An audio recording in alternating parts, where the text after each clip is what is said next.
Well, good morning, all. It is 9 a.m. and I would like to welcome everyone to our meeting this morning and call this meeting to order.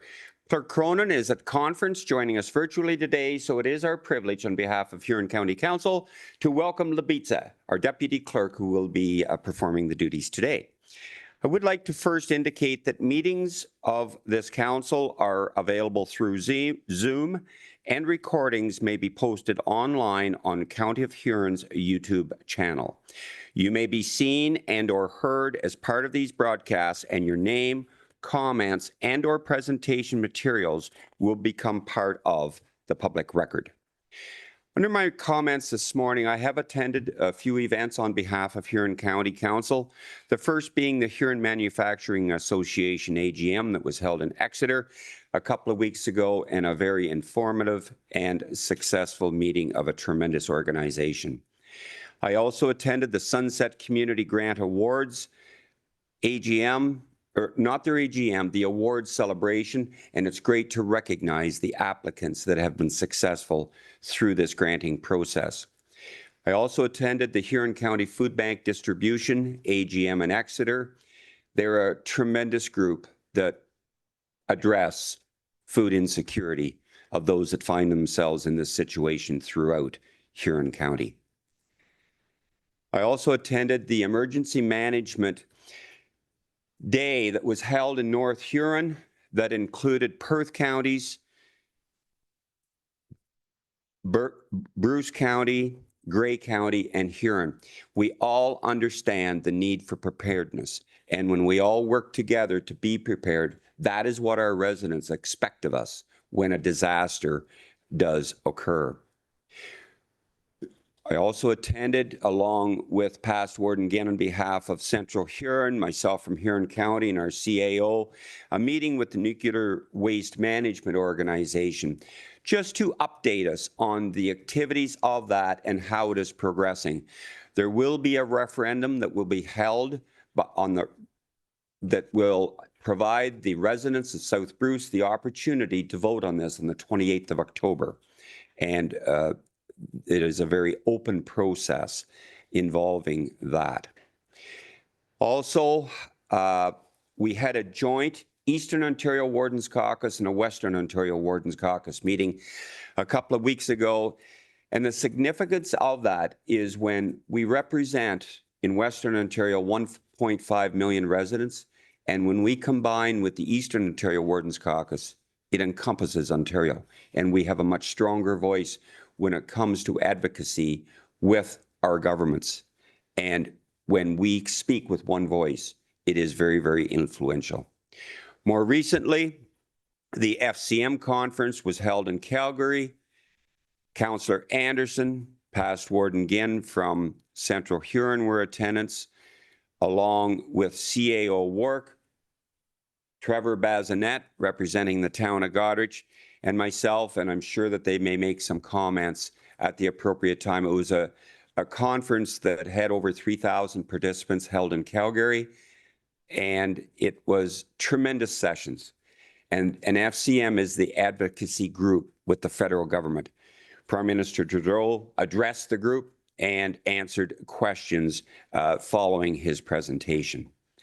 So with that, at this time, I would like to turn it over to our CAO, Megan Wark, for some comments, and then I will follow up additionally. Thank you. Thank you very much. Through you, Mr. Warden, it's with mixed feelings that I want to let Council know that a member of the senior management team, this is their last Council meeting today. Connie Townsend has been with the Corporation of the County of Huron for over 20 years. I have had the opportunity to work with Connie in a number of different ways over the years, both of us in a number of different roles. And it has been an honor, Connie. And I thank you so much for your dedication and everything that you have given to me personally and to all of the residents of the County of Huron.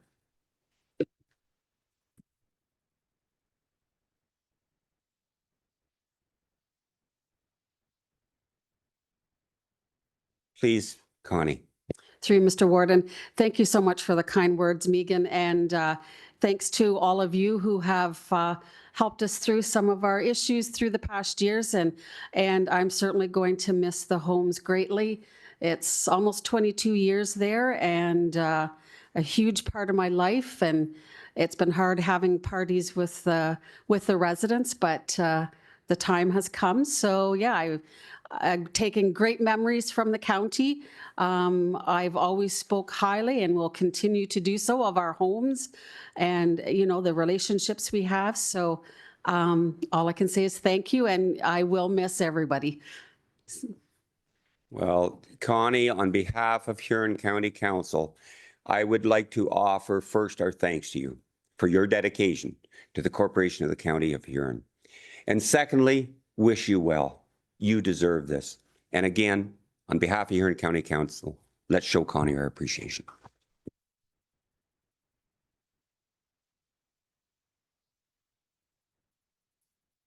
Thank you so much, Connie. We do have the agenda that has been circulated in advance, and I would entertain a mover and a seconder for the approval of the agenda as presented, and that would be Councillor Van Stone and McClellan. All in favor of the motion? And that is carried. Thank you. Do any members of council have a declaration of pecuniary interest or general nature thereof of any agenda item we have today? And I will go first to Councillor Noel, please. Thank you, Mr. Warden. Whereas I, Leah Noel, have a pecuniary interest with respect to bylaw 2024-050 to authorize entering into a contract RFP HC 24509 detailed design for the replacement of 3 culverts with BM Ross and Associates Limited. I declare a pecuniary interest, and the general nature of my interest is that my daughter is employed with BM Ross and Associates. Thank you very much for that, Councillor Noel. Is there any other declaration of pecuniary interests of anyone else? Seeing none at this time, we do have the minutes from the 22nd of May Huron County Council meeting, and I would entertain a mover and a seconder for the approval of these. That would be Councillor Harding and P. Heffer. Do we have any questions on these minutes? Seeing none, all in favor of the motion? And that is carried. Thank you very much. Under delegations, petitions, and presentations, it is an absolute honor to welcome the Huron Hospice to address Huron County Council today. I would like to welcome Willie Van Klooster, and also who is the Executive Director and the Chair of the Board, Lisa Taylor, to address Huron County Council this morning. Welcome. So good morning, everyone. Thank you very much for having us here today. My name is Lisa Taylor, as the warden said. I'm the current chair of Huron Hospice, as well as I retired from the Ontario Provincial Police after 34 years of policing as a superintendent. My husband and I moved to the area just over 4 years ago. We live east of Wingham, and we also have a cottage north of Goderich. Huron Hospice last presented to County Council in September of 2020 during the first year of the pandemic. At that time, my predecessor, Jay McFarland, who many know, and the Capital Campaign Cabinet presented to Council as we began our campaign to raise the funds needed to expand the hospice from 4 to 6 beds. Since that presentation, we have raised almost $2 million.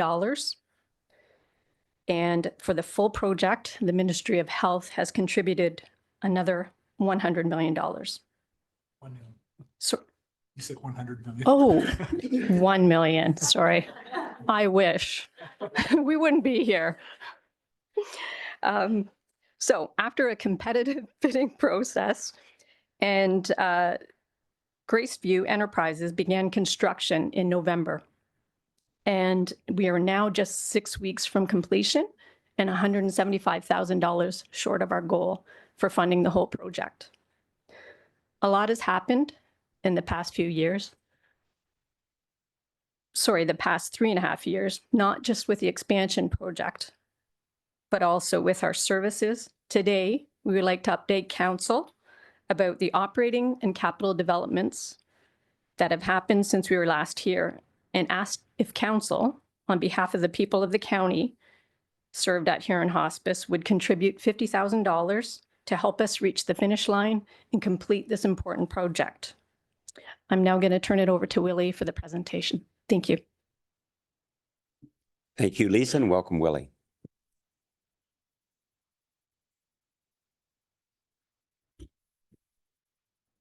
So I've been with Huron Hospice since just before the pandemic. And in part, I was hired to complete what the board had started, which was the planning for an expansion on the 12 acres, which Rachel and Richmond Koostra built in their retirement at the year 2000 and moved out of in 2018. The Ministry of Health timeline for funding of hospice beds was too tight to raise the money and expand the home to make it a 6-bed hospice at that time. From the road passing by, you continue to see that wonderful home that was in the earlier slide. By August, the expansion is going to be at the back of the home and will be complete. There will be 4 new bedroom suites with patios, allowing us to convert 2 of the current bedrooms into a children's room and a reflection room. Over the past 30 years that Huron Hospice has been serving the county, thousands have been supported by us. Most people want to die at home. We have about 40 highly trained volunteers who go into people's homes to sit with them, listen, and offer support, while sometimes also providing their caregiver with the opportunity to get groceries or have a coffee. Unless you've never loved anyone or you were a sociopath, all of us will feel grief at the death of those who are close to us. Most of us get through that okay with time and the support of others. For some, a grief group can be really helpful. We have general groups, men's groups, women's groups, groups for youth in high school, and groups for those who have lost somebody by suicide. The residence that you've all become familiar with over the last 6 years has had over 300 people spend their last days there, while we've also supported their families. 2 nurses are there 24/7. Many other volunteers help with hospitality, meals, and cleaning. And since the average length of stay is 13 days, we try to make every day special. All of our services are free. I've mentioned volunteers. We have over 140 of them, and almost all of them are high-skill volunteers, mostly retired professionals. Our lead for building maintenance is a retired professor of theater history. Our lead for cleaning team is a retired massage therapist. The lead for our garden party team is a retired business person. Not only does the organization, and by extension the donors of the county, save a couple of $100,000 a year on staffing, there's also this magic that occurs when these extraordinary volunteers work alongside us as staff so that we can have a seamless service of those in our care. I'm sure this slide caught your attention. The biggest takeaway should be that only 11% come from outside of Huron County. The residence site was chosen in a central area of the county to serve everyone. It seems that it has.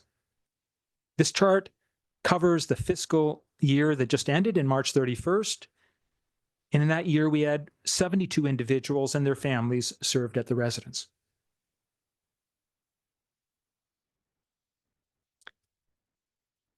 I'm sure you all know how rigorous accreditation processes are to ensure the best standards in service. We received a full accreditation of our home hospice program in December, and just last month, on a Saturday, we were pleased to have Lisa Thompson, Bernie McClellan, and Glenn McNeil join us for a celebration of being the first hospice in Canada to receive a music care certification. This is awarded to hospitals, long-term care homes, and other healthcare settings after a rigorous process to determine that music plays a key role in the care and the healing of those served. Although the budget is tight, we certainly are in a different place than we were when we were last here 3 years ago. Like any business or small organization, if you can get through those first 3 years, things start to get a little smoother after that. Huron Hospice is gaining financial stability and will be serving the county for many more decades. When we were here at the council 3.5 years ago, we had just begun our capital campaign to raise almost $3 million.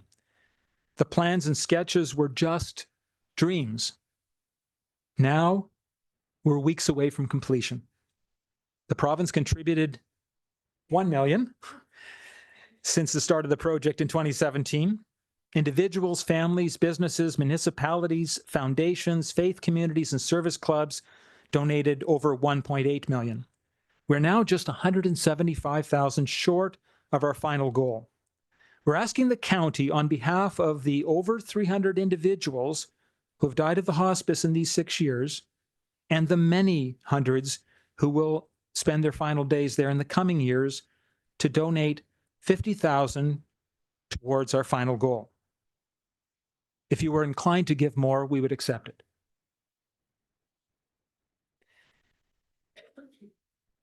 There are 34 gifts of $10,000 or more towards the campaign.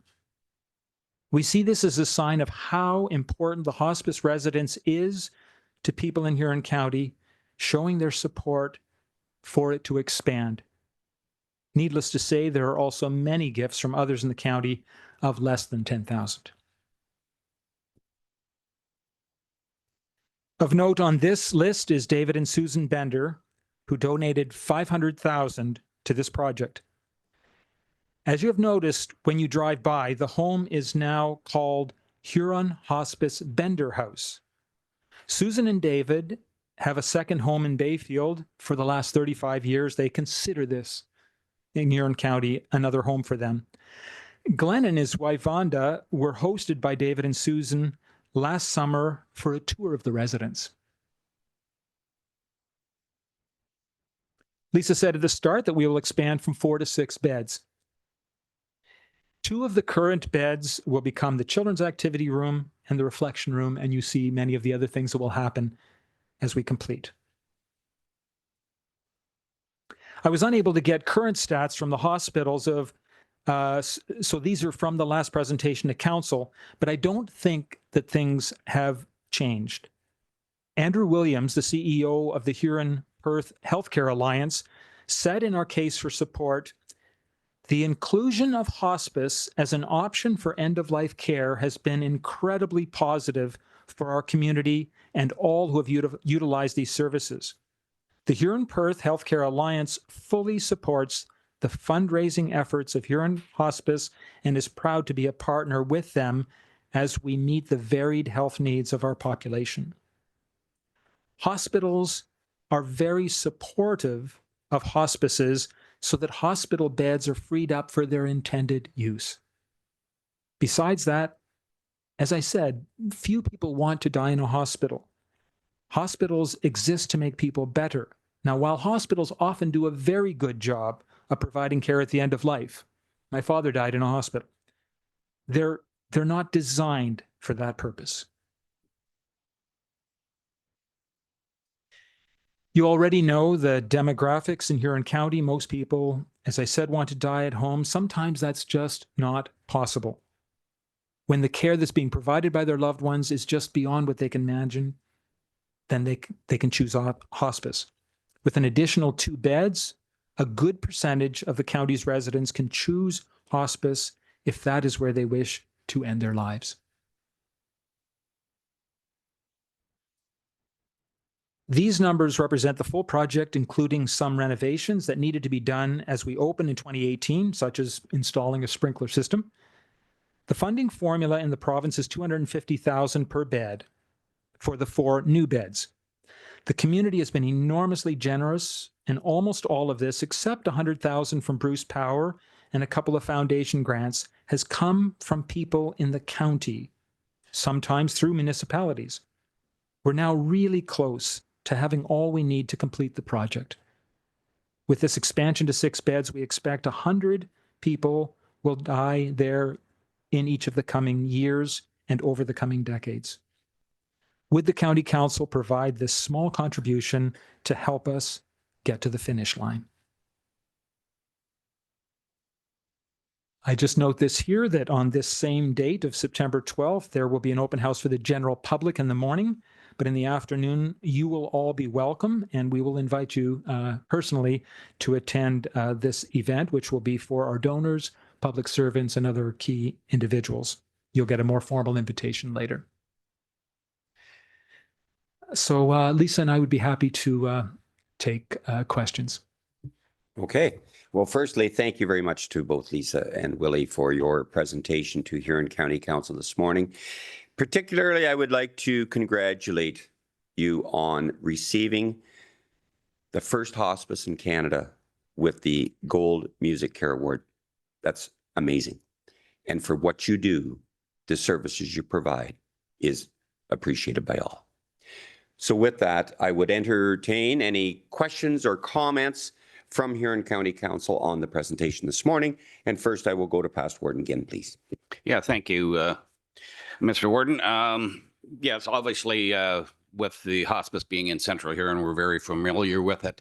Deputy Mayor Anderson and I have been on council since the inception of this, and it definitely is a service that we need. I think we're very fortunate to have it, as well as the one in South Huron. Much needed service, and I'd just like to congratulate the team, Willie, Lisa, and I saw Jay here, for their commitment to seeing this project through. So it's certainly a well-received and much-needed service. So my thanks to them for their dedication to this project. Perfect. Thank you very much for that. Any additional questions or comments from Huron County Council? Councillor Bazinet, please. Thank you, through you, Mr. Warden. Also, thank you from my family as well. We've had two family members pass away at Huron Hospice. Experience of death is not easy, but the transition being in Huron Hospice, as weird as this might say, was a little easy for us because of the care that was given and the time that was given for our family to actually be family members and not the caregivers. Where we would be at our own house. Well, my mother, unfortunately, she passed away at the Goderich Hospital. So you spoke about the difference, and the hospital is great. I will say that. But having my father-in-law and aunt pass away at Huron Hospice and watching my mom pass away in ICU at the Goderich Hospital, world of a difference, different experience. So I want to thank all of you for the work that you do. It's not easy work, but you're passionate about it. I can see that. I can hear that through your presentation. And I've always enjoyed trying to support Huron Hospice in so many ways, and my family does contribute as well. So thank you. Thank you very much for that, Councillor Bazinet. Any additional comments? And I will now go to Councillor Noel, please. Thank you, Mr. Warden. I want to echo the thanks that I've heard around the table for the service you provide. And I would ask that you pass that along to your many volunteers as well, because although I've not experienced hospice care for any family member or friend here in Huron County, I certainly have in another jurisdiction. And I know how important it is, and I know how hard these volunteers work to make sure that family members feel supported.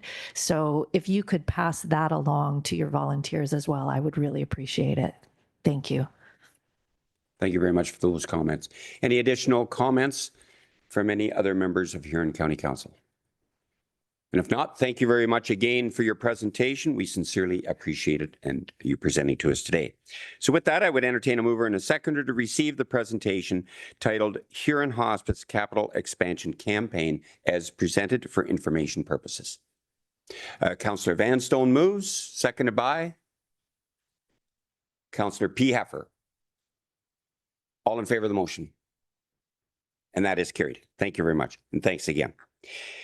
We'll now move to 6.2. That is the Well Community Collective, collaborating with youth to empower wellness. And it is a pleasure to welcome Shannon McGavin to present to us this morning. Welcome, Shannon.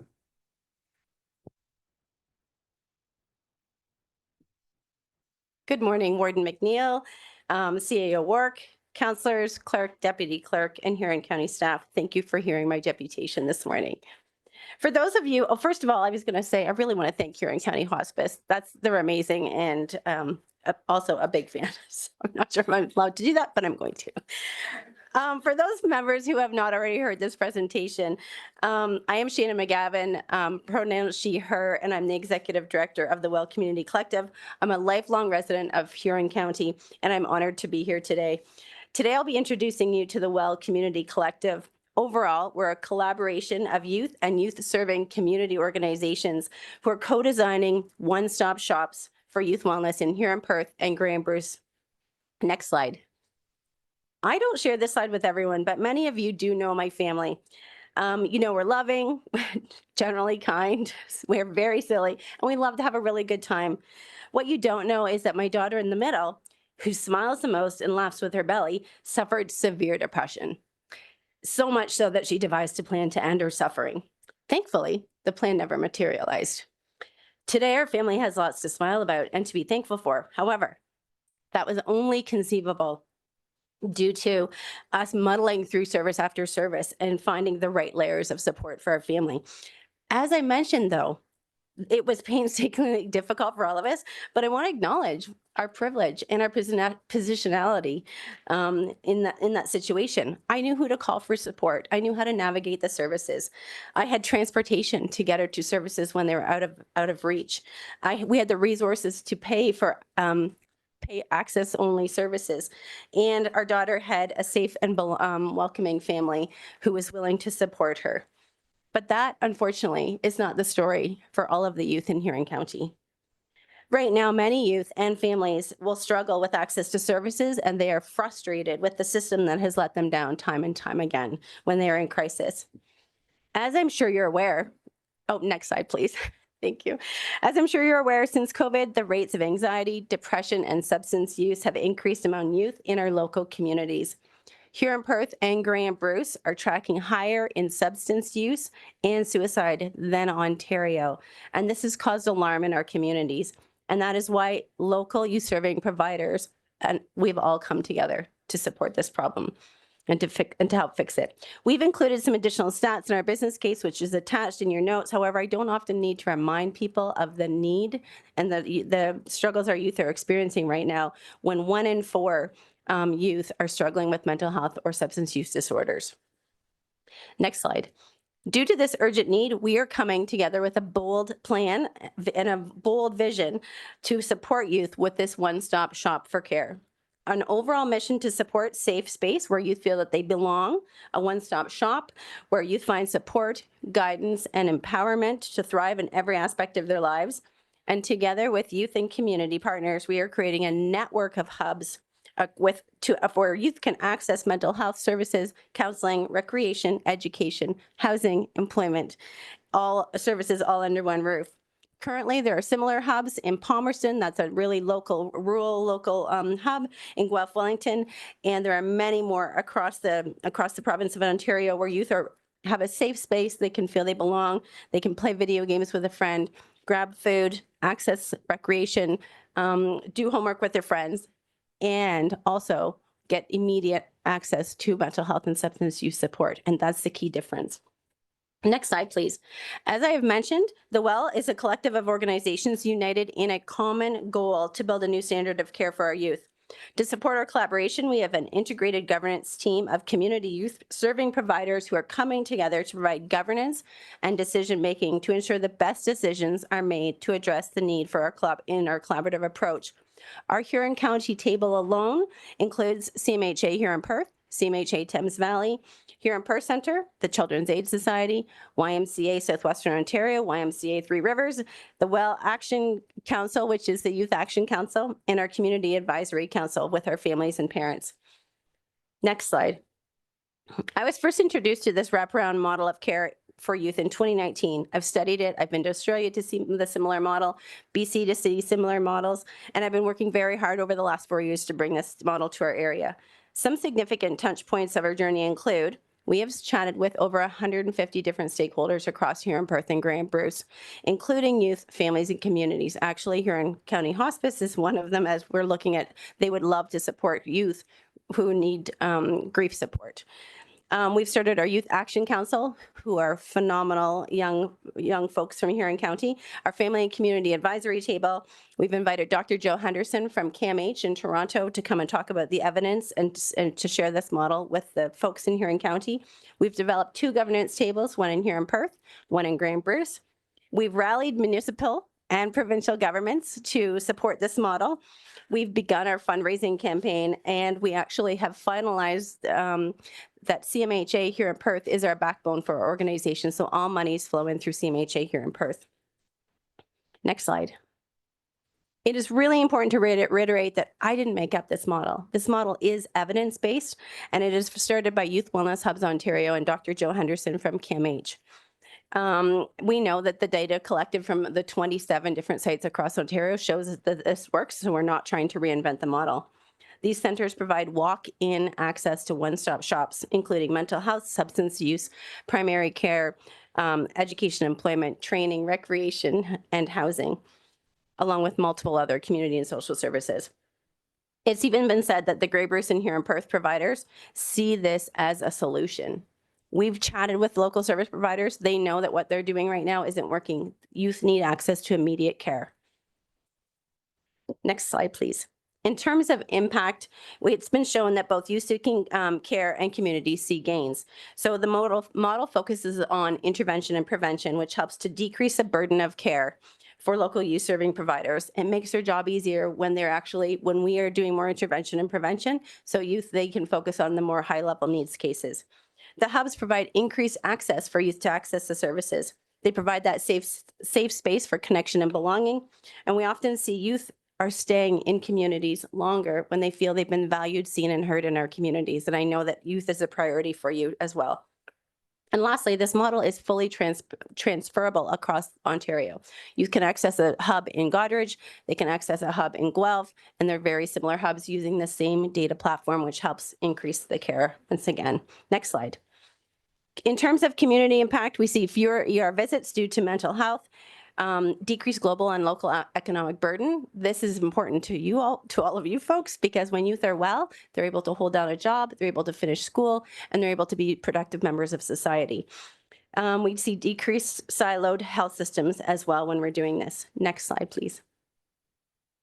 This is also a very fiscally responsible model of care with a return on investment of $9.61, and that is research from CAMH in Toronto. And when you take into consideration the various healthcare costs associated with youth mental health and substance use, every dollar invested in youth wellness hubs can save approximately $4,473 per patient. And that's in terms of hospitalizations, ED visits, outpatient clinic services, medications, GP visits, etc. Next slide, please. As I've mentioned, we have started our fundraising campaign, and we have hired the former executive director from the Grove Youth Wellness Hubs in Guelph, Wellington. She is a fundraiser by trade, and her name is Cindy Dearden, and she is going to help us get this initiative even further off the ground. Currently, we have embarked on a $6 million campaign with 70% supporting programming and 30% supporting capital. This large amount obviously opens up 4 hubs across the county with 3 years of sustainability. We don't want to just get this up and running and just walk away. This needs to be sustainable long term. The model, thankfully, is also supported by the provincial government.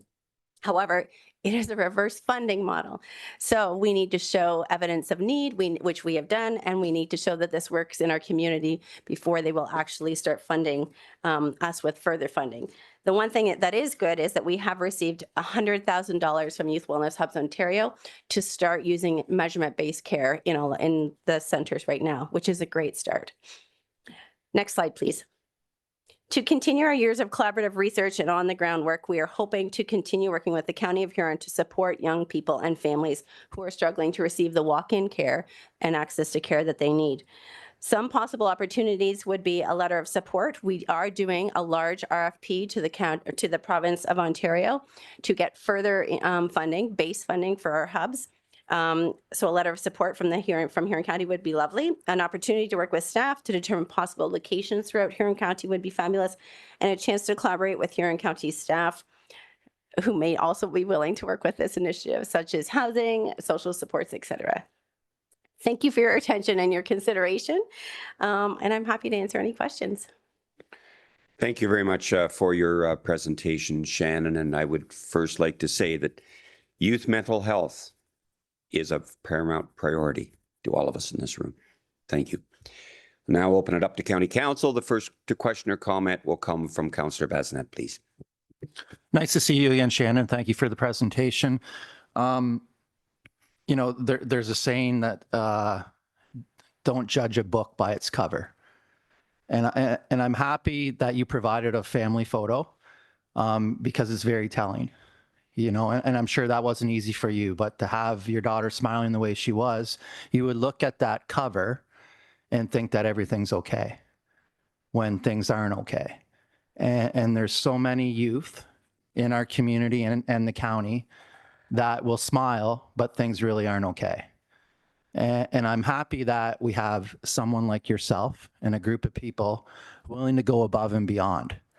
And I'm thankful for people like yourself that are willing to go above and beyond. And I think your request is something that I want to support, a letter of support, possible locations, and collaboration. I think as county council, we should be willing to do this and not just receive for information. I think we should have a motion that offers a letter of support, offers some help with some locations, and offers some collaboration. And I would be willing to be one of those members that would offer that help as a member of Huron County Council as well. So I would like to put the motion to the floor, worded some with those words. If someone can piece it together for me, that would be fantastic, but that would be my motion. Thank you for those comments. And yeah, I will try to, we'll come back to that, okay? It will not be lost. Additional questions or comments, and it would come from Councillor Finch next, please. Yeah, and thank you through the warden. Again, thank you, Shannon. Great presentation. What I like about your presentation, quite honestly, is that you're very straightforward. You're looking for the three things: letter of support, locations, and collaborations. You're not coming for money. And I think that makes it unique. And I think that's something council should really be considering, because in those cases, that does provide us an opportunity to show leadership. But as far as people coming to county, whether it be county council or a little lower tier, asking for money, it's a one-stop shop, it seems, and where we can't always fund everything. But this is different. So I like that. Thank you very much for those comments. Additional comments will come from Councillor Anderson next, please. Thank you, Warden. Thank you for the very powerful presentation. And you're correct. Our youth are very valuable to us. And I think this service would be great all across the county. And hopefully you can find the locations that you need. And I totally agree with the support as well. Thank you very much for that. Any additional questions or comments? If not, Shannon, thank you very much for addressing here in County Council this morning. We appreciate it. With that, the first motion will be to receive the presentation titled Collaborating with Youth to Empower Wellness as presented for information. Moved by Councillor Dietrich, seconded by Councillor McClellan. All in favor of this motion? And that is carried. Thank you. An additional possible motion that was cited would be to request a staff report on collaboration with Well Community Collective. Does that kind of fit your intent, Councillor Basnet? If we can add a letter of support as well, I think that would be important for Shannon as well to have that letter of support from County Council. Okay, thank you for that. Do you have a now? So would you move that motion? I would, Mr. Warden. And do we have a seconder for that? It'd be Councillor Klopp, and the first comment will come from past Warden Ginn, please. Yeah, thank you. I completely agree with my colleague. I think we should send a letter of support and on top of the staff report on the other issues. Thanks. Okay, thank you for that. No, I'm going to defer to our CAO on process. Would it be appropriate to have a staff report first on this and then a follow-up, or what would your comment be from an administration standpoint, CAO, please? Yeah, just through you, Mr. Warden, I'm just cautious about us writing a letter of support when we aren't entirely sure, what the intention or what the letter of support would encompass. So what I would recommend is I know that a number of our staff have been sitting down already and having a conversation with the Well Community Collective. There may be value in us summarizing that today, indicating any of the work that we have done to date and providing some recommendations to County Council on exactly what we might consider in terms of possible letters of support in the future. But, you know, that's my position. It's up to County Council ultimately as to where they land on this. Okay, so the staff report, if we request a staff report, then it would come back to council and we would address it at that time as far as letters of support, that sort of thing. That would be your comment, CEO? Yeah, I mean, ultimately, I know that a number of our senior staff have been in conversation already with this organization. So I think it might be worthwhile for County Council to have that information before we sign any future letters on what that support might look like. That makes absolute sense. Now I'm going to go, I see Councillor Klopp, please. Thank you. Yeah, the first part of the motion about a letter of support, I'm assuming that letter of support is they're looking at our health departments in Toronto, different organizations. So that's how I see that letter as a support. But if there's something different, we have the person that gave the report, maybe they can clarify that. With regards to the other half, well, of course, we need to see what it might cost. We all have good intentions, but what does it look like? And as our CEO pointed out, they've already been working on that. So that's cool. Doesn't surprise me. We'll see that report. But when I supported the idea of a letter of support, I was working on the assumption they were asking for that to help other levels of government. But could the people clarify that for me?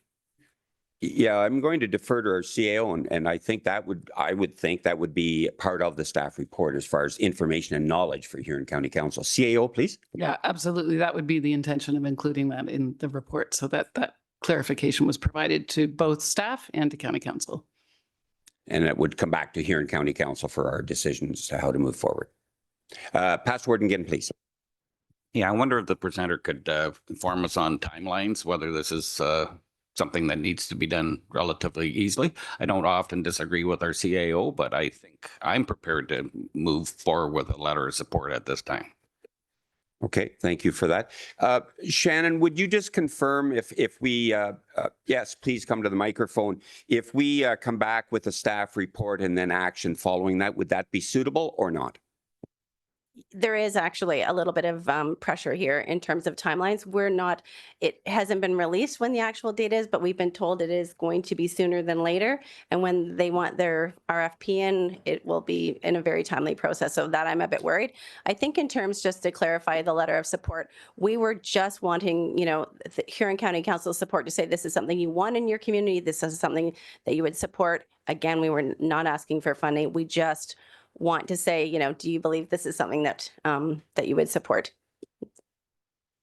Okay, thank you for that. So I'm CEO, please. Yeah, just some of the conversations I know that we've been having at a staff level are looking at possible duplication of services, those kinds of things. So just for your information, Past Warden Ginn, so that's part of the due diligence that I, as CAO, I can't say for certain that County Council has been fully apprised of any possible issues relating to that. So that would be why I think there is an advantage to us spending some additional time before we write a letter of support ultimately on this project. Okay, thank you for that. Councillor Finch, please.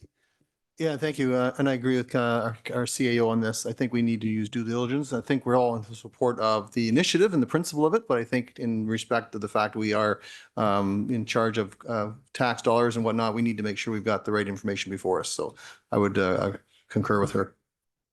Okay, thank you for that. Councillor Bazinet? I'm on the opposite spectrum here. I think a letter of support, it's been clarified what the letter of support is. There's no financial ask. I think if there is duplication, I think that's where the collaboration part comes in. And I don't know. I think we're reading too much into this. I think a letter of support is the way to go. Okay, thank you for that comment.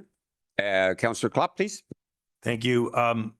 Yes, maybe in our motion, we can add a line. The letter of support is for the group as they're moving forward to other organizations. And that may clarify for the rest of us, because I think I agree. We're reading a little bit too much into it, but fair enough. I'm a stickler for clear motions most of the time. So if it's okay with the seconder, we add that a letter of support is for the organization to lobby other organizations, federal, provincial governments. I gather you're looking at, and clearly anytime we get money back there, it saves our local dollars. So if that added somehow, looking to the clerk, through the chair, thank you. Okay, and I will ask our CAO for comment, please. Yeah, that makes a lot of sense. That additional clarification as brought forward by Councillor Klopp, I think that would provide a level of comfort to staff. So appreciate that.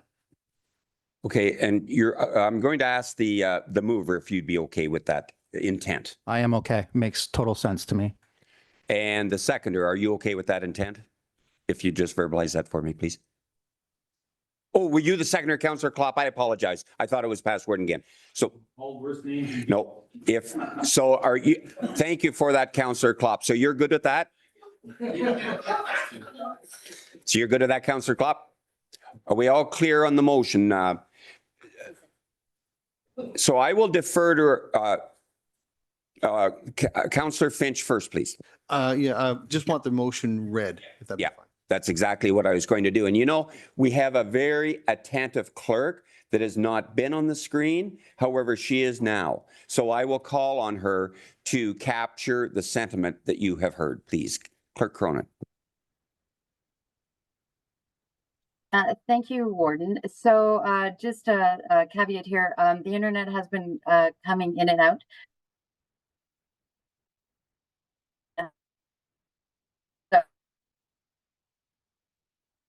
So moved by Councillor Besnet and seconded by Councillor Klopp, that the Council of the County of Huron request a staff report on collaboration with the Well Community Collective program, and further that a letter of support be prepared for the Well Community program to assist with lobbying levels of government for support for this program.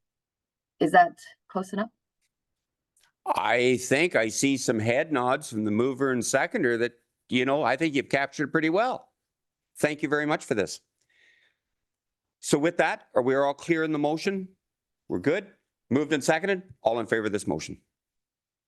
And that is carried. Thank you very much. And thank you very much for your contribution, Clerk Cronin. And thank you very much, Shannon, for presenting to us this morning. Much appreciated. So with that, we'll now move on to item 7, which is councillor comments. Do any members of council have any comments that they would care to share at this time? Councillor Becker first, please. Thank you, Mr. Warden. I'd just like to extend thanks to Councillor Bazinet, Mayor of Goderich, and his council, sending out a thank you to the firemen that fought the big fire here in Goderich. It showed collaboration with mutual aid, how it works, and a team that came from right across the county to support this major fire. And I did get a chance to fight a fire in Goderich. Thank you very much for those comments. And that is collaboration, support from each other. Next, I'm going to go to Councillor Bazinet, then Councillor Dietrich. And thank you, Councillor Becker. And I want to thank everyone in the county of Huron. It was a big fire. A business was destroyed, with a lot of employees. And I've been in communication with the owner multiple times. There is a plan for a temporary location until they're able to rebuild. But, when things like this happen, it certainly puts life in perspective, but it also makes you realize the support from other municipalities. And we have it. We're fantastic here in Huron County. So I can't thank everyone enough for all their support, and not only with the fire departments, but the outpouring support of community members from Goderich and surrounding communities as well. It's been amazing. And the owner wanted me to express his gratitude for all of that. So thank you. Thank you very much for those comments, Councillor Bazinet. Next, I'll go to Councillor Dietrich, please, and then past Warden Gim. Thank you, Mr. Warden. I just wanted to announce that the new detachment board Huron County Detachment Board has been formed.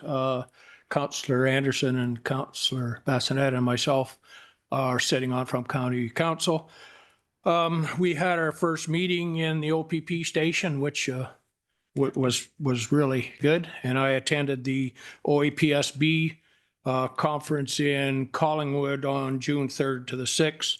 Very informative, lots of information, more coming, and a little bit of fun. Thank you. Thank you very much for what you're doing and other members on that board. It's sincerely appreciated. Any additional comments? Past Warden again next, please. Thank you.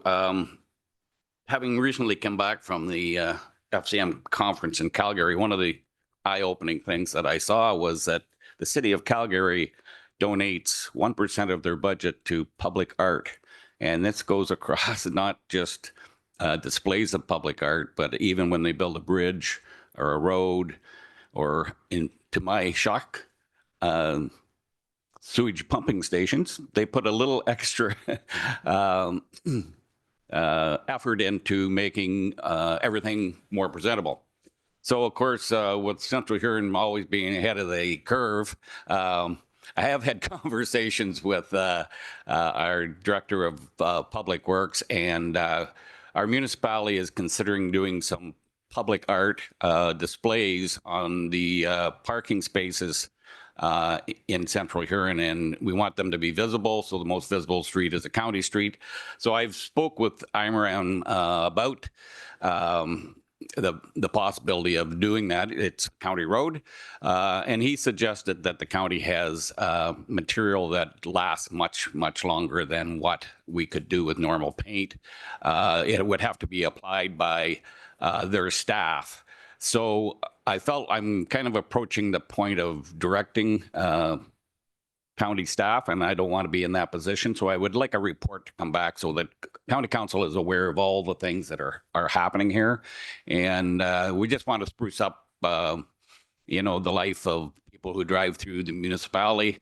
And so with that, I'm going to make a motion that a staff report be brought back, just highlighting everything that I've had conversations with Iran. Okay, we have a motion. Do we have a seconder for this motion? Is Councillor Anderson. Could I call him in on Imran for a comment at this time on this subject, please, Imran? Thank you, Mr. Warden. Through you, yeah, we can absolutely bring back a report.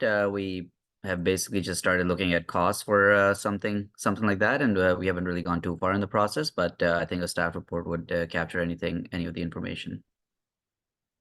Thank you very much. Any additional questions or comments, discussion on this? If not, we have a motion that's been moved and seconded. All in favor of this motion? Opposed? And that is carried. Additional comments would come from Councillor Finch next, please. Yeah, thank you. And through the warden, just bring everyone up to speed at county. We had our South Huron Hospital Foundation Gala this past Friday night, and it was very well attended. It sold out. And there's been an announcement that there's a multi-million-dollar medical clinic to be built in South Huron, in the town of Exeter, or community of Exeter. So we're very excited to see that. To give you an idea of the amount of support that exists in South Huron, with all the folks there, they have a fundraising drive at the gala, and within 3 to 5 minutes, they raised $215,000 just on donations coming in. So there's a lot of people very dedicated to our healthcare system in South Huron. So look forward to more information, and I'm proud of what they've achieved and what they're going to achieve. Thank you. Thank you very much for that awareness for all of us. Very, very important. Councillor Noel next, please. Thank you, Mr. Warden. Just a quick comment. On Saturday, I was honored to actually speak to everyone who attended the second annual Huron County Pride Festival here on the square. I spoke on behalf of Warden McNeil and on behalf of Mayor Bazinet from the town of Goderich. And I just want to comment that the environment on the square on Saturday was nothing less than just pure joy. People were having the time of their lives. And the comment that I want to make is this is what happens when we work really hard at making our communities welcoming and inclusive to everyone. So I want to thank all the members of council for just doing our part to make sure that everyone feels welcome here. Thank you. Well, thank you very much for that, Councillor Noel, and thank you for making those comments on behalf of myself as Warden and Huron County Council when I was in Calgary at FCM. Thank you for that. Additional comments that anyone would like to share? I'll go to P. Heffer and then Councillor Bazinet, please. Thank you, Mr. Warden. This time, I'd just like to thank the Economic Development for providing the SLED grant for up in North Huron. They had a cricket match. They got people from different communities, cities that came. Appreciate it. They're having another follow-up one in the fall, and they're all wanting to come back. So just a thank you to Vicky and her team for allowing that to go. Is very, very much appreciated by the host team. Thank you. Thank you very much for sharing that. Councillor Bazinet, please. I just want to make a mention about the Lancaster flying into the Goderich Regional Airport on Friday at 10 a.m. And it'll be there for everyone to view if they so choose. We're expecting the airport to be busy, and it will leave, I believe, early afternoon on the Saturday. So, you know, the last time it was in Goderich was before I was born, so 60 years ago. So it's going to be an exciting day for the Goderich Regional Airport to host the Lancaster. So just wanted to make County Council aware of that. Well, thank you very much for that. And all members of the public, County Council, everyone is invited. It is a monumental occasion to have that back at the Goderich Airport. Any additional comments of anyone at this time?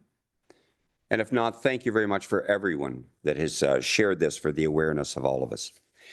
We do have our consent agenda that encompasses 8.1 to 8.6. Is there anything that anyone would like to pull from within that consent agenda? And seeing none, I would entertain a mover and a seconder that items 8.1 through 8.6 be approved with actions as noted. That is Jay Heffer and Councillor Bazinet. All in favor of the motion? And that is carried. Thank you. We do have a planning today, and under planning and development, I would like to address 9.1, and that is the consent file. And first, before Jen Burns presents to us on this, I would like to call on Sandra Weber, our Director of Planning, for any comments that you would like to share at this time. Please, Sandra. Good morning, and thank you, Warden McNeil, through you. I just wanted to give County Council some of the broader policy context in advance of Jen's presentation on these two severance applications in Howick. The applications are on a farm parcel in Howick, and the purpose of the applications is to create two residential lots in an area that is sort of divided by a water course that crosses the farm. So as council knows, the policy direction at both the provincial, county, and local level is to prohibit the creation of residential lots in the agricultural area and to either direct residential development to our settlement areas or for farmers to take advantage of the options of allowing for additional residential units to allow for additional housing on farms without permanently severing the lots from the properties. So when residential lots are created, it not only takes up some of the available cropped land, but also creates new minimum distance separation setbacks on neighboring properties, which adds restrictions to neighboring farms for building and expanding livestock operations. So, I think the challenge is that while on an individual basis, you may look at a farm parcel where a watercourse or other natural feature crosses it and think that that may be a good location for a residential lot on that sort of smaller parcel of land. However, when you look at it on a countywide basis, there are thousands of thousands of parcels across the county where a municipal drain or another water course or other natural feature sort of divides a piece of land. And an argument could be made for a residential lot in those locations. So, I think just the cumulative impact of these types of applications does have an impact on agriculture across the county. So I think while there are no precedents set on planning decisions, on planning applications, it's reasonable to expect if council approves sort of these types of applications, then there will be other similar applications expecting similar decisions. So I just wanted to sort of set that broader policy context and countywide implications in advance of Jen sort of giving the site-specific details of this application. So thanks for that. Well, thank you very much, Sandra, for that overview for all of us today. Now, I would like to welcome Jen Burns to present to us on this file, please. Welcome, Jen. Thank you, Warden, and good morning, everyone. I'm just going to share my screen here.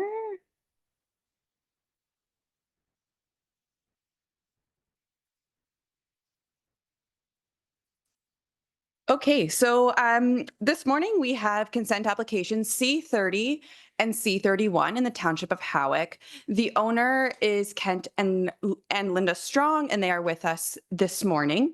The property is located at 44554 Harrison Road. It's part lot 11, concession 9 in the Township of Howick. Now for a little Howick geography lesson. The property is located right in between Gorey and Fordwich on County Road 87, also known as Harriston Road. Here is the subject property. And the subject property is designated agriculture and natural environment in the Howick official plan. And the property is zoned AG1 and NE2, which is our natural environment limited protection in the Howick zoning bylaw. The subject lands, as I mentioned, are in Howick and are on the corner of McIntosh Line and Harrison Road. The Maitland River does run right through the property, and the applicants are requesting for 2 residential lots, 1 per subject application, so 1 for application C30 and 1 for application C31, for the purposes of building a house on each property. The retained lands contain an existing house. So you can see on the slide there, the house, I guess, to the left, and 2 sheds. The house sort of in the middle of the photo there is the house that they are hoping to put on a foundation and install permanently on one of the severed lots. You can see there's a couple of roofs on the right there. That is not an additional building. That's part of the house structure that would all be put together for the one lot. So the roof pitches on the right there are not an additional building, and those will be moved, but the location of those does show where a second lot is being proposed for a residential purpose. So here's a picture again from the site visit. And here are a close-up of the proposed lots. So you can see there's 2 lots proposed. Each are 2 acres approximately in size, south of the Maitland River to the east of the existing house on the property.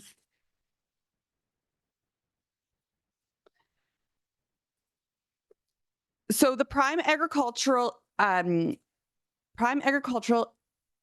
area is defined where prime agricultural lands predominate, and there's a concentration of farm operations. The prime agricultural area also includes associated lands that are not necessarily farmed, but include treed areas, rivers, and wetlands. The protection of the whole entire general agricultural space and designation really is integral to maintaining and fostering our agricultural land base and economy. As I mentioned, the application proposes to create 2 non-farm residential lots in our prime agricultural area. This is against both of our provincial and our local policies. And based on the size and proposed use of the proposed lots, the proposals were considered against both provincial and local policy.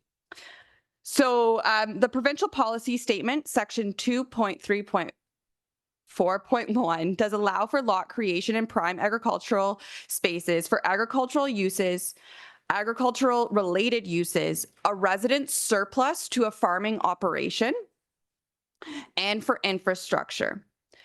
Section 2.3.4.3 of the PPS does explicitly prohibit the creation of new residential parcels in prime agricultural spaces unless there is an existing surplus farmhouse.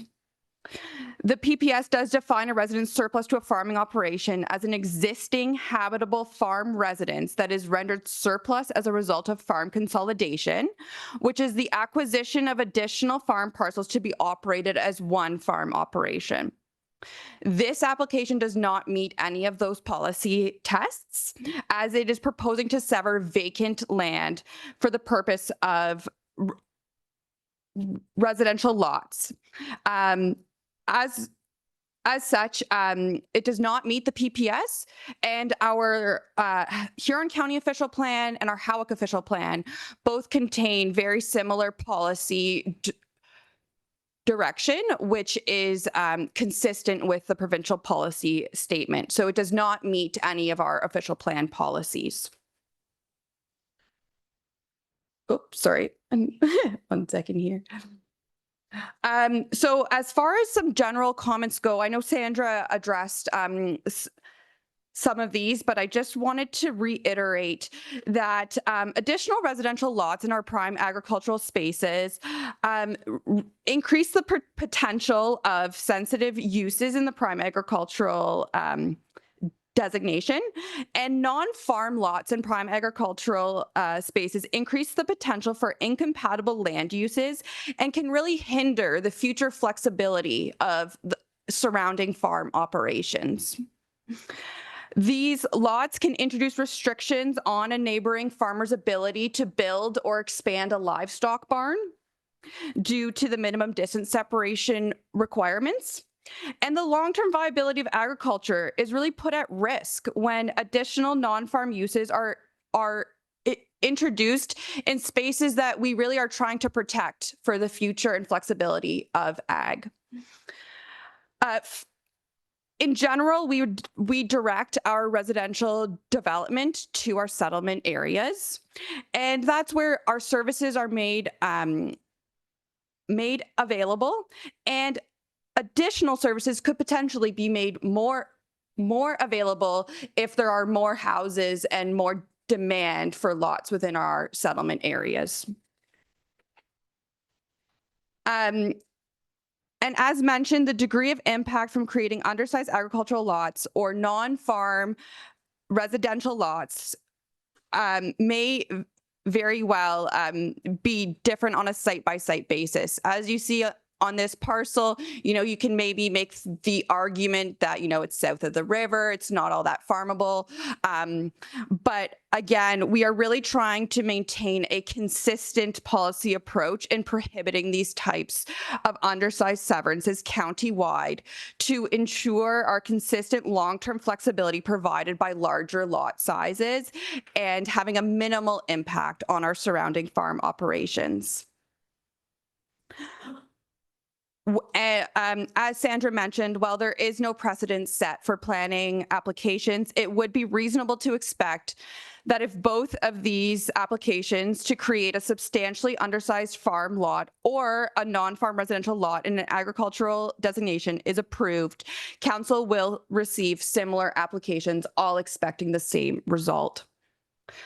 I would also like to note that there are alternative options to severances for creating additional housing in the prime agricultural designation that do not further fragment the agricultural designation and area. Accessory additional residential units on existing farm parcels are permitted in the Howick official plan and zoning bylaw. So this provides for the creation of additional housing and livestock operations that may be clustered on the same parcel. So in this case, they could have that existing house that is there as of right today clustered with the existing house so that we are not creating an additional parcel or additional setback from the neighboring farms for the expansion of livestock facilities.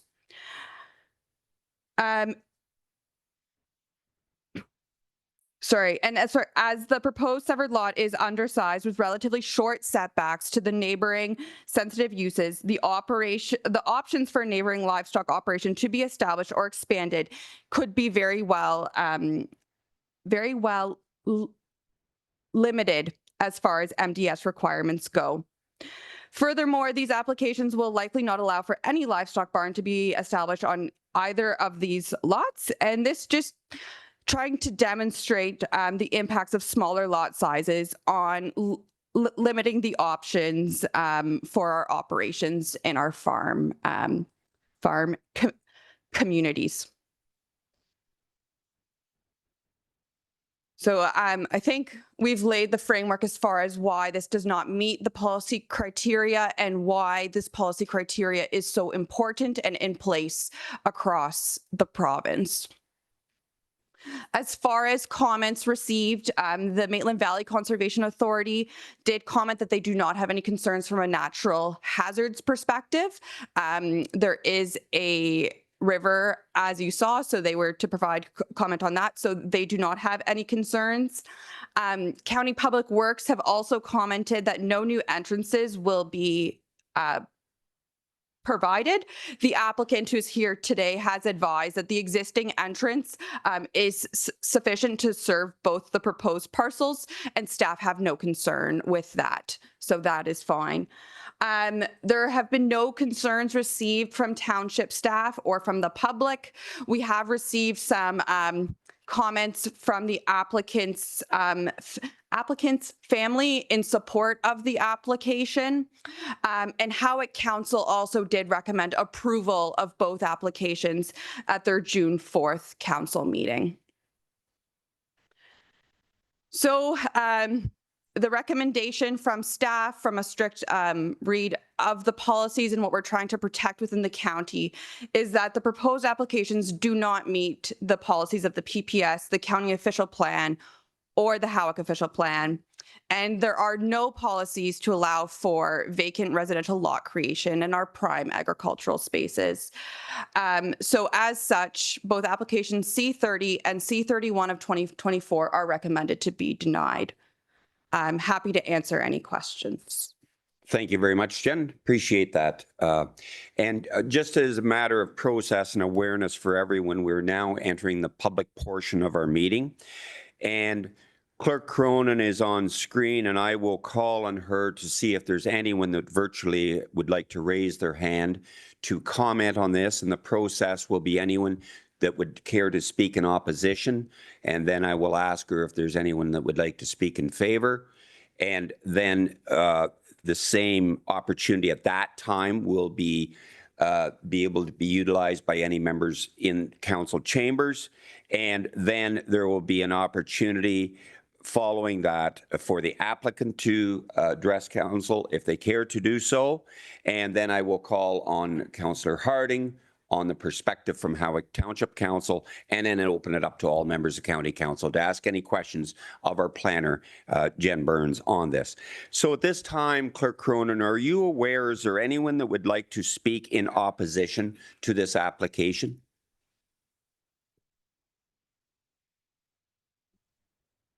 At this time, I see no one that wishes to speak in opposition of this application. Thank you. Anyone in the chambers would like to speak in opposition? Is there anyone, Clerk Cronin, that has used the raised hand function that would like to speak in favor of this application at this time? At this time, no one wishes to speak. No one has indicated they wish to speak in favor of this application. Thank you very much. Anyone who would like to speak in favor of members of the public at this time? If not, I will now provide the opportunity for the applicant if they would like to share any comments with County Council at this time. And if you would, please come to the podium, indicate your first and last name and your comments, please.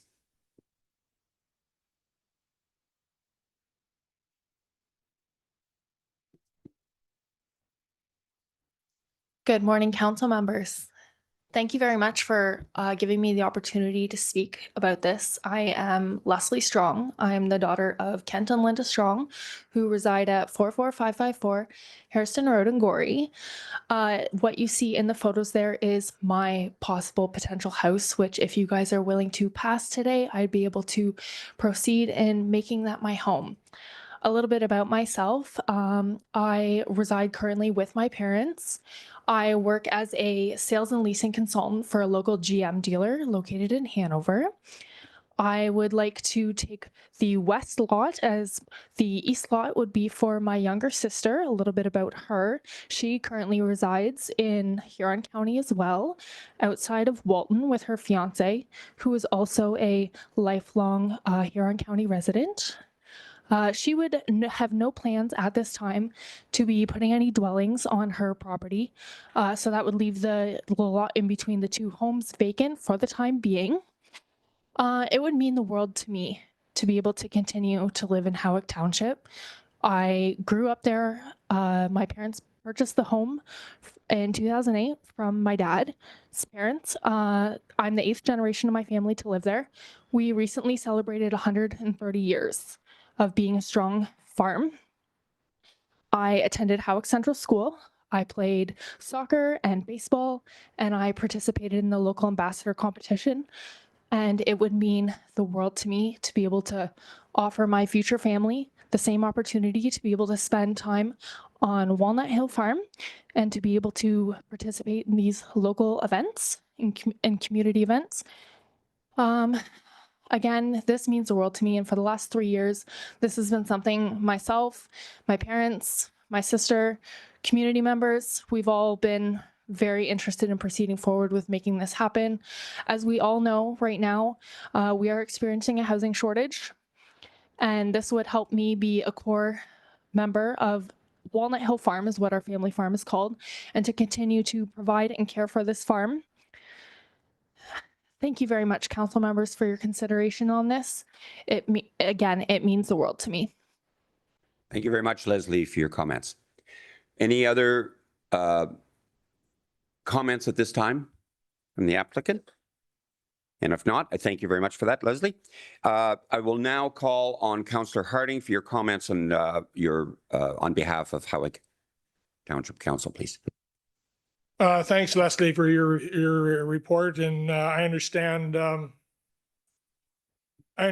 implications of this, and I understand the work that Jen has put into this, and but I do want to point out the uniqueness, and that's what I want to talk about, is the uniqueness of this property. As previously mentioned, if you bring up that slide again, I don't know if you can or not, on proposed lots.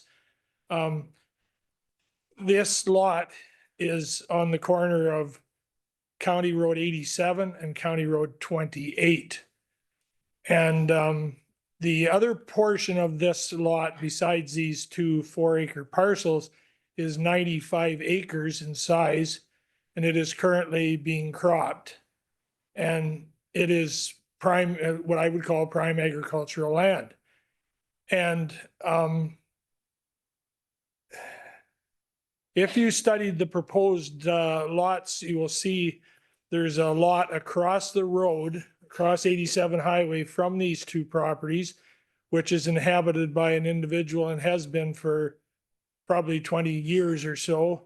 And he was at the Howick Council meeting and did not express any problems with this. What these buildings in this cluster allow is that there's a decommissioned barn that is just for storage, and this property of this gentleman across the road. And the uniqueness of this property lets they have a laneway off of County Road 28 to this 90 some acres of land that they're cropping. And it is how do I put it? It is basically unrestricted. There's no minimum distance separation that it is breaking. If somebody else buys this farm and turns it into puts a chicken barn on it or a hog barn, they will have all the separation distance they need from this cluster on 87. It's just like basically another whole lot in itself. And this is where it's unique, because most of our other requests for things like this, they just have the frontage of their lot. They don't have the whole compass of this westerly exposure. Is the whole farm on that lot. So it's takes all this MDS things and puts them in perspective, because these dwellings are all there.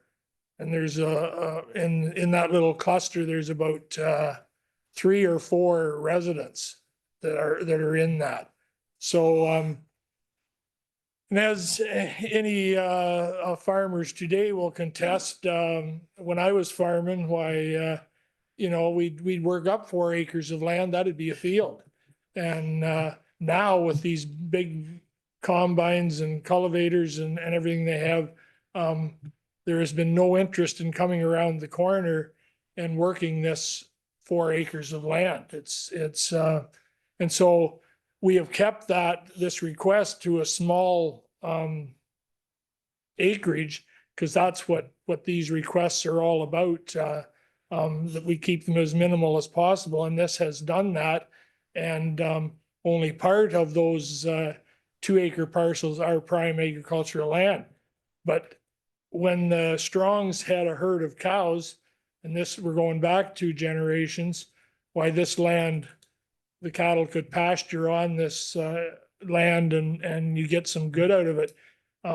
Now we're just, it has grown pumpkins, and I'm not sure that there was much made in that venture. And, but anyways, it is unique, and I've had a lot of inquiries about this and explained it to people, and we're still here to do that. And if anybody has any questions for me, I would be glad to entertain them. Great. Thank you very much for that information.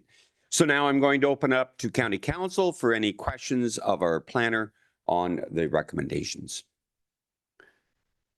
Councillor Klopp first, and then Past Warden Ginn, please. Thank you. Yeah, good report. We talk about a strict read of our staff. Well, that's their job. They're like our police officer that we have. The provincial legislation is written by politicians. And politicians wisely said we need to have they go through a lot of discussion. As we all know, we're part of that from time to time. And at the end of the day, though, no politician in Toronto has ever said, we're going to leave this and we're in charge. They've always made sure, because politics is local. Every one of those MPP knows it well. And they've said the local politicians get to have a say and see what they think. It wasn't just a while ago, the provincial government heard a lot of concerns and said things need to be opened up and faster homes and all that. And one of the things that they threw in, we recall, is 3 homes could be built on any farm property with no question. That would be the farm, that would be the policy at like that our staff would be reading to us. And we collectively said no. They wisely pulled it. But I think everybody said, including farm organizations, they didn't say no to having lots. It just let the local people have their say, as now in the present legislation. And in this case, there's 2. But again, the process, local staff have had their opportunity to talk to the local people. The local councillor just informed us, and we heard from the owners, and we've heard from no one in the area that they wish to dispute this. We talk about economic viability. I heard the word. Well, we still we are in Highway 84 highway. We still have 2 properties that we still refer to as the Whitmore farm and the Flyshower field. Those were raised families up to 1932. They were sold and things moved on. You know, the world didn't end. But, you know, back in those days, we sure had a lot more people in the community, and maybe those smaller, it's too bad that they did sell, but they did. But they were swallowed up. The point is, things move on. This history is bringing 2 houses back. As I say, in Blue Water, we had 2 houses at one time on the Teal Farm now and the Klopp Farm. But so I think that this economic viability, as we heard, 2 people are going to build houses there. And yes, we can say that down the road they may sell. Well, down the road they may sell. Isn't that wonderful?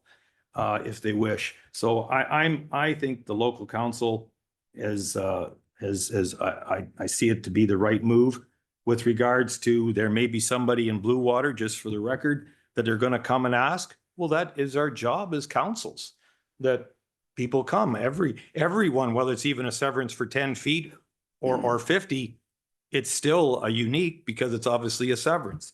And the issue about going back to our communities, and they're supposed to be built in town. I'm all in favor of that. However, as I've observed in Blue Water, if we expand the perimeter of a village, it usually does take up not just 2 acres or 1 acre. The developer asks for 20, and it's usually prime land that's right beside the town. And then we talk about minimum distances. That throws a whole new thing in it. So, and it's also sewer and water and concentration. Here, we're spreading things out. That's not a bad thing. So I'm glad we have good comments and good discussion. That's needed, going back to the local, but in this case, I'm supportive of the municipality of Howick and their idea of this. Thank you. Thank you for that. Past Warden Ginn, please. Yeah, thank you, Mr. Warden. And I must say I struggle with this one because it seems to make a lot of sense. But it reminds me so much of one that happened probably over 10 years ago now in my municipality, where a severance made sense, and it was approved by county council and it was appealed. And essentially our lawyers said, we'll lose. It's clearly in violation of the provincial policy statement, our official plans. And as much as we certainly want to keep young people in our community, there is another option available to them, and that is to build the houses closer to the original house and I forget the right term, but additional residential units. I guess it's the right term for it, I hope. So I just struggle with this. I do know I get asked about these types of things all the time, and I'm worried that if we approve one, we're going to get quite a few more. And it's about protecting agriculture and minimum separation distances. I don't know. Like I say, I really struggle with this one. But when they do have another option available to them, I just feel that we should abide by our policies. Thank you for that. Councillor Vanstone, please. Yes, thank you, Mr. Warden. And I appreciate Mr. Ginn's comments and everybody else's here, but I think we have to go back to the fact that, okay, they're allowed 2 residents there anyways, if they want to leave them on the same property and no severance. Is that not true? If that is, then I don't see any problem with this going ahead the way it is. Like, as you say, we want to retain our youth. We want to have more buildings here. Nobody blinks an eye when the town city of London takes over 100 acres of prime land. But here we are with 4 acres that really means nothing in the scheme of things as far as what Huron County is going to produce. So, and if this retains people, keeps them in the country, we need more people in the country. Even the provincial government is saying that right now. They're encouraging more people to move out of the cities into the country. So I think it's time we did that, and I'm supporting Howick. Thank you. Thank you for the comments. Councillor Finch now, please. Thank you. And I struggle with this also. I'm just curious that concerned we don't want to set a dangerous precedent.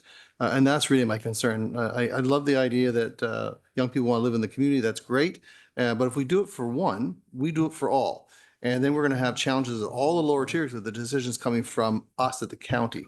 If it was just Howick that made the decision, it's at their bearing. They wear that. But at the county level, I can see this creating a lot more challenges because, like someone said, it's going to come back and we're going to get a lot more applications. So if you approve one, you got to approve them all. Thank you for that. Councillor Basnet's next. Thank you through you, Mr. Warden. And I want to thank Councillor Harding for a good description of how their council feels regarding this. It was important for me to hear. We've talked several times about retaining youth in the county of Huron, and we have economic development department working hard, and we're spending money at retaining youth. And I think if we were to go ahead with the motion of deny, we're actually working against what our mission is here. We have a young female here who works in Hanover, wants to live directly on a parcel of lot beside her family, drive to Hanover from there, but she sees the importance of staying in Howick Township. And I think we'd be sending the wrong message by going ahead with this motion of denial. By doing that, I think it's important that we retain our youth. We actually have a youth that stood up in front of this council and voiced that, how important it is to be part of Huron County. And I feel if we deny this, then we're sending the wrong message. We're pushing youth out of the county. That's the message you would be sending. Thank you. Thank you for that. Next will be Councillor Jay Heffer, please. Thank you, Warden McNeil. I have a question for Jen for clarification. And just in the overhead maps that she showed in the sketch that was provided, the overhead with the blue and green colors looked like the lots were going right to the water's edge. And on the sketch provided, it looked like the lot lines were cut off square. Can that be explained to me and just the logistics of what I'm looking at in that discrepancy? Absolutely. Thanks for the question. Jen, please. Yes. Thank you. The applicants have advised that the lots will be going right back to the river, and that was the intent of the application that was applied for. So they did provide that clarification verbally, and yeah. I hope that helps. Thank you for that. Does that No, that answer your helps. question? Thank you for that. I just in the past, I get really concerned when we have these little odd pieces that hang out of nowhere. And if that's clarified, I appreciate that. Thank you. Additional comment, Councillor Van Soen, please. Thank you, Mr. Warden, for allowing me to speak the second time. But everybody's saying that this will cause us to, if we approve this one, then we're going to have to approve everyone.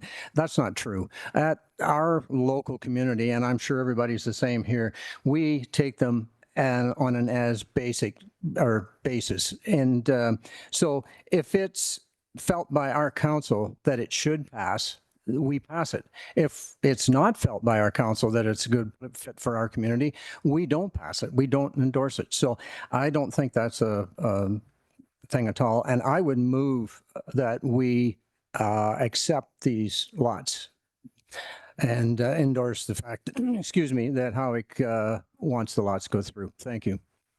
Okay, thank you very much for your enthusiasm on this. We do have a process that we'll just go through, and then we will have that opportunity if that is the desire of council. Councillor Noel, please. Thank you, Mr. Warden. I just have a question, if I could, please. There was mention that without the severance, there could be an opportunity to cluster additional buildings on the existing farm. I wonder what that actually looks like, if that could be explained a little bit to me, please, and also why that's not an attractive option to the applicants. Thank you. Okay, the question is directed to our planner, Jen Burns, please. Thank you. So yes, we've updated our official plan and zoning bylaw policies to allow for a second residential house on an AG1, which is what this property is zoned for, that must be clustered with the existing house. So it needs to be within 60 meters of the existing house, and it must share the same driveway as the existing house. And it's not permitted to be severed as far as all of those policy criteria go from the province, but there can be a second house on that farm that is clustered with the existing house to minimize the MDS implications, I guess I would say, on the neighboring farm. The other interesting piece with this farm is due to the river, that could potentially be considered a natural severance. And they could also likely build to the north of the existing house across from where there's an existing house on the neighboring property. So there's a couple options here as far as where they may build a second home, one being clustered right with that house, or due to the nature of the fact that it's a corner lot with a river running through it, potentially to the north of the existing house on the larger piece of farmland. As far as why the applicants are not interested in that, I will try and answer that the best I can, but you may want to ask them. As far as the piece to the north, their view is that that is all workable acres, and they do not want to take any of that away with the existing house, or sorry, with an additional house. And then as far as the not wanting to just cluster with the existing home, my understanding is that the applicants would like their daughters to own where their house is, which is why they're requesting the severance, but perhaps they may wish to provide some further clarification. Okay, thank you. Does that answer your question, Councillor Noel? I think so, yes. Thank you, Mr. Warden. And thank you for that answer. I appreciate it. Thank you. Any additional questions or comments from council? Councillor McClellan, please. Thank you, Mr. Warden. Through you to Jen. Jen, that farm, is it to the north there? What kind of distance is that away from the proposed lots? Thank you for the question, Jen. Any idea on that? And sorry to blindside you with that either, just looking at the picture here and just trying to figure out how far that is. To the right of the blue, I'm not sure if I have the directions correct or not. Sure. So, oh, have it on my screen. Let me just share this so I make sure that we're all talking about the same thing here.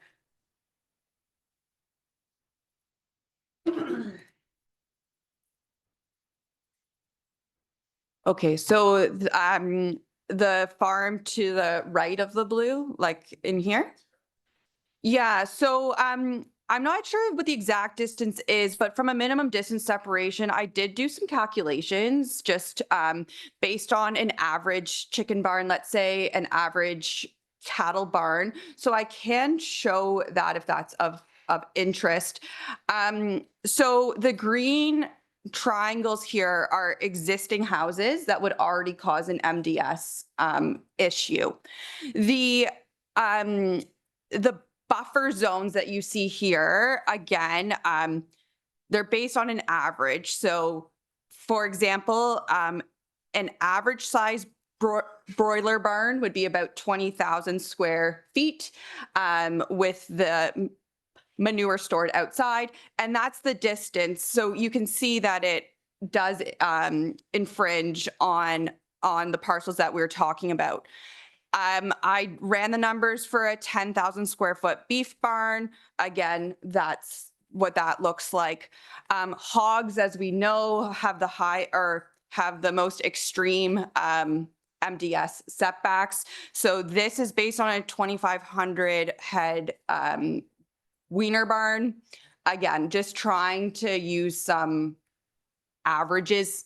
They may be a little bit on the bigger side. I'm not a hog farmer, so I can't quite comment on that. But again, just showing that when we already have a parcel that is quite restricted from a natural feature and size and surrounding houses, even though this house right here, you know, is quite close, adding another one here can make the difference of being able to put up a livestock barn on the neighboring property. So I hope this answers that question.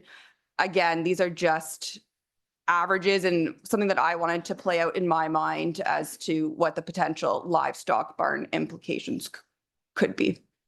Okay, you're good with that, Councillor McClellan. Thank you for that. Briefly, Councillor Klopp. Oh, well, I'll try to be. Councillor from Howick may confirm this, but that property that you were showing with the barn, does it own land on the other side of the creek and goes to another road? Is that correct? Now, we've had a question. Would you like to respond, Councillor Harding, please?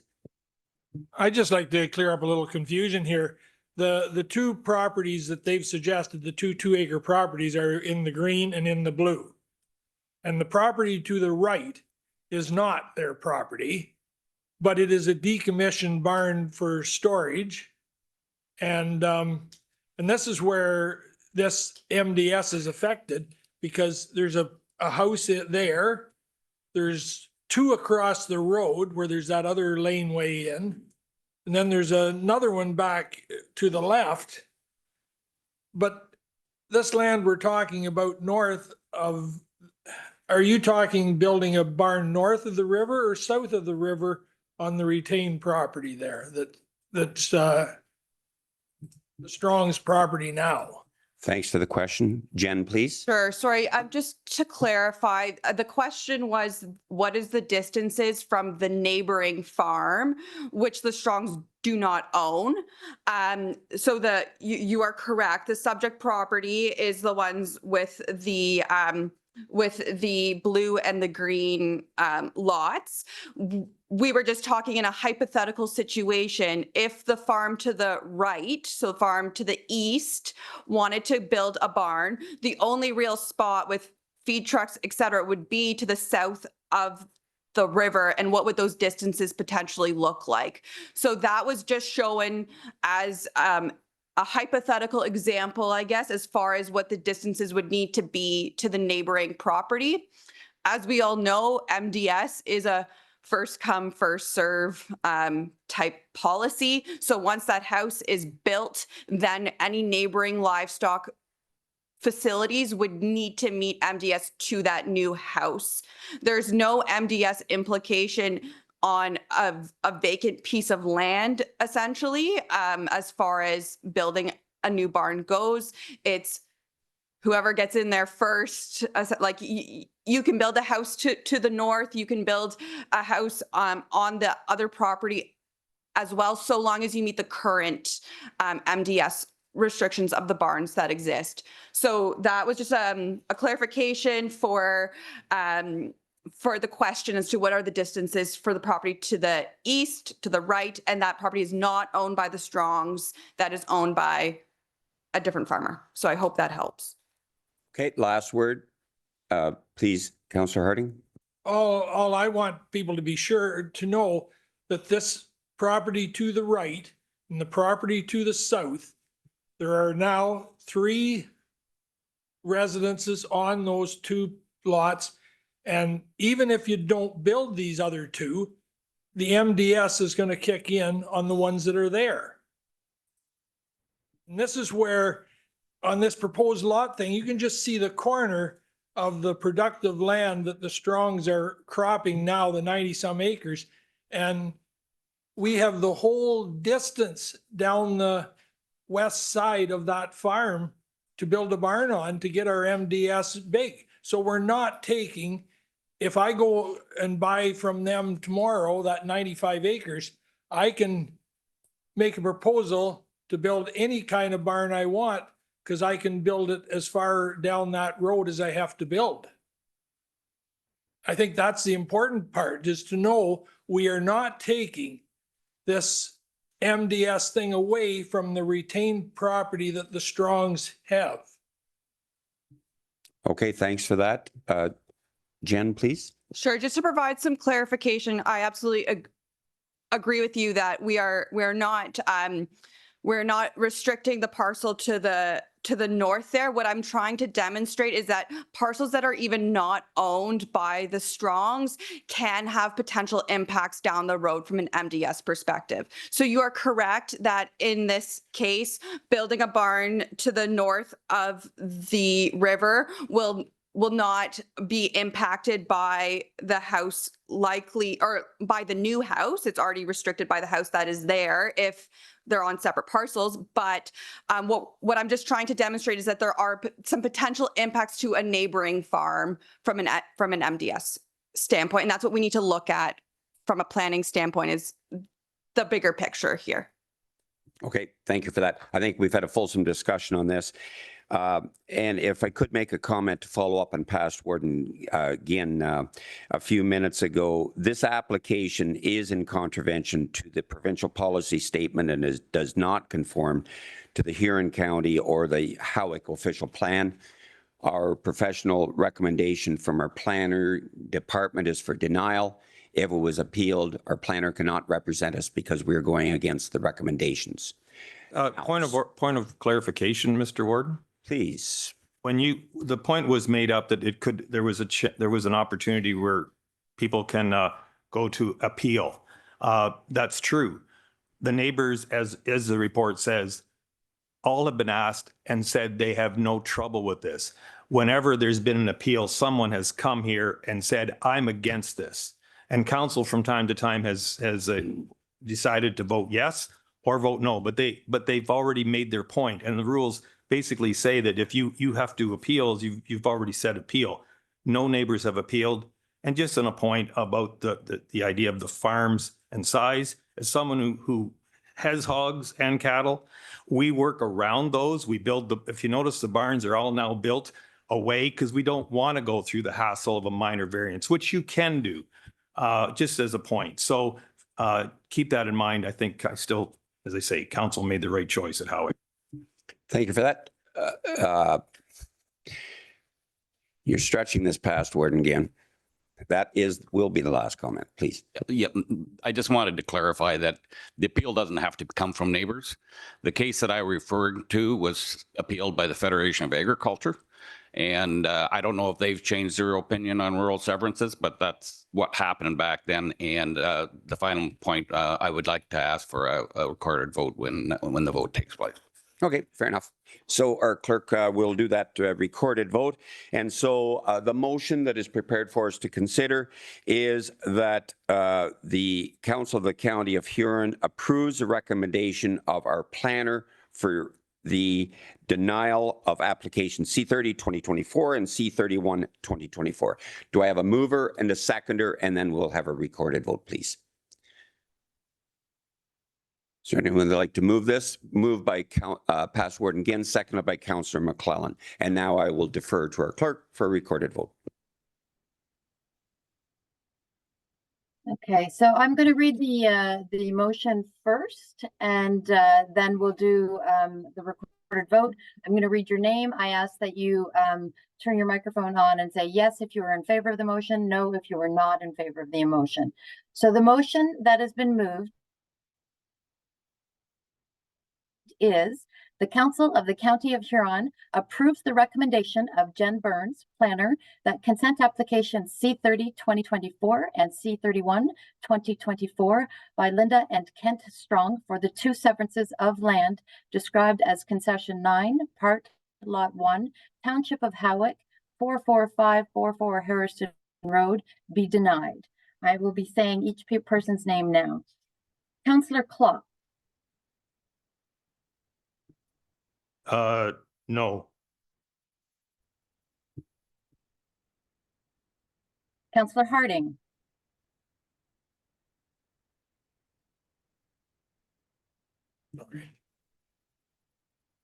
Maybe just say that again for Clerk Cronin. It might have cut out, please. Sorry, no. Thank you. Councillor Finch. Yes. Councillor Vanstone. No. Councillor Ginn. Yes. Councillor Bazinet. No. Councillor McClellan. No. Councillor Noel. No. Councillor Paul Heffer. Yes. Councillor Becker. No. Warden McNeil. Yes. Councillor Anderson. Yes. Councillor J. Heffer. Yes. Councillor Dietrich. No. Councillor McClellan is absent.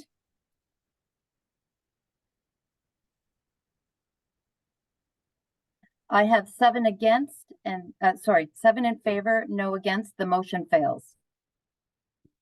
Thank you very much for that, Clerk Cronin. So the motion fails, and I would now suggest a second motion for the consideration of council, and that is the Council of the County of Huron approves the consent application be approved with listed conditions. Do we have a mover and a seconder for that? Councillor Vanstone moves, Councillor Harding seconds. Any further discussion? Councillor Ginn, Warden Ginn, please. Recorded vote again, please. Absolutely, a recorded vote has been requested. And so that will end discussion, and I will turn it over to Clerk Cronin for recorded vote. And please read the motion if you would first, please, for clarity. Thank you. So same process, and the motion that is on the floor right now, and this was moved by Councillor Vanstone and seconded by Councillor Harding. The Council of the County of Huron approves consent application C30-2024 and C31-2024 by Linda and Kent Strong for 2 severances of land described as Concession 9, Part Lot 1, Township of Howick, 44544 Harrison Road, be approved with the listed conditions. Again, I'm going to call your name and I ask that you press the mic and answer yes if you are in favor of this motion, no if you are in opposition of this motion. Councillor Dietrich. Yes.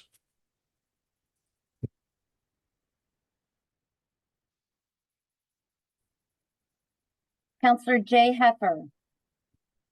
No. Councillor Anderson. No. Councillor Becker. Yes. Warden McNeil. No. Councillor Paul Heifer. No. Councillor Noel. Yes. Councillor McClellan. Yes. Councillor Bazinet. Yes. Councillor Ginn. No. Councillor Vanstone. Yes. Councillor Finch. No. Councillor Harding. Yes. Councillor Klopp. Yes. Councillor McClellan is absent. I have in favor 8-7. The motion carries. Thank you very much for that, Clerk Cronin. So that motion carries, and now I will. Point of order. Excuse me. There's only 14 people here. It can't be 8-7. I'm sorry, I added wrong. I have 8 in favor and 6 in opposition. I apologize. Okay. Okay, so the recorded vote was 8 in favor of this motion that passes, 6 opposed. Thank you very much for that, and thank you for that password again. Thanks, Clerk Cronin.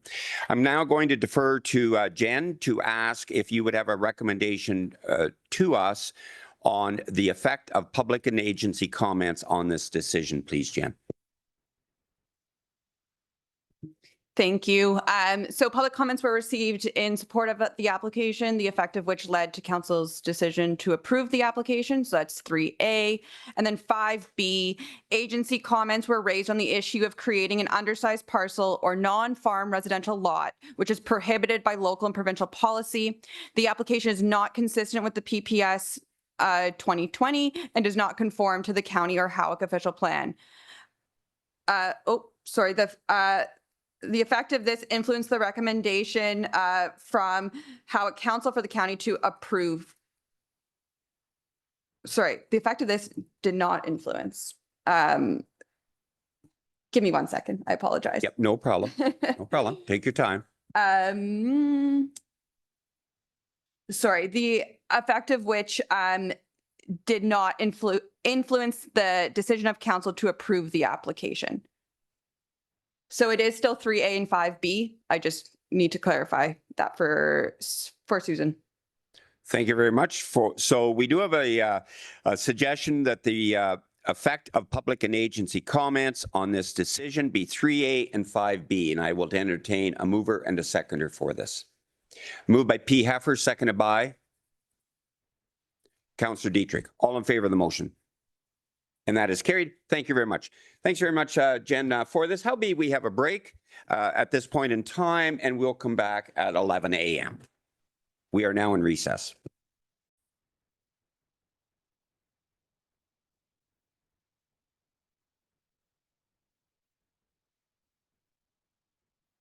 Okay, I would like to welcome everyone back to our Huron County Council meeting. We are at agenda item 9.2. That is the planning fees review. It will be presented by Sandra Weber and Denise van Amersfoort. Just a comment that in accordance with our procedural bylaw, I'd just like to remind everyone that no member can speak to the same question or reply for longer than 4 minutes without the leave of the majority members. So with this, we are reviewing the planning fees review, and I will now welcome our Director of Planning, Sandra Weber, and our Manager of Planning, Denise van Amersfoort, to present to Huron County Council this morning. Welcome. Thank you, Warden McNeil.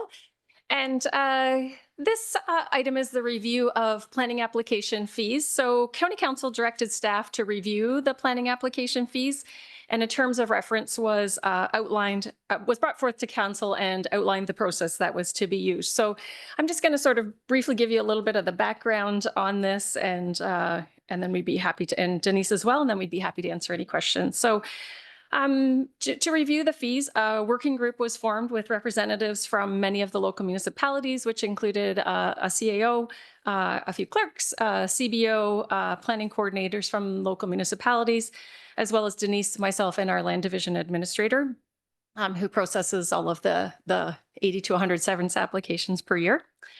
So these are all staff that are very involved and knowledgeable with the process, the time and costs associated with processing the planning applications. And there are, as Council knows, I think there are many local and county staff that are involved in the planning process and reviewing comments, commenting on the planning applications. So for example, the CBO, county and local public works, drainage superintendents, fire chiefs, CAO and clerk, planners and local planning assistants. And one that you may not think about too often is our county GIS staff that are also involved in the process in preparing the maps for notices of decision, et cetera. So there are lots of folks involved in the process, and there are time and costs associated with all of that for both the local municipalities and the county. So it's good to have a review to see about recovering some of those costs. So there was good discussion in the working group about this, and also about the sort of the increasing complexity of some of the files that we're dealing with or that we're seeing. So in addition to looking at each type of application, the working group looked at each type of application. We looked at comparator municipalities to see where they're at with their planning fees.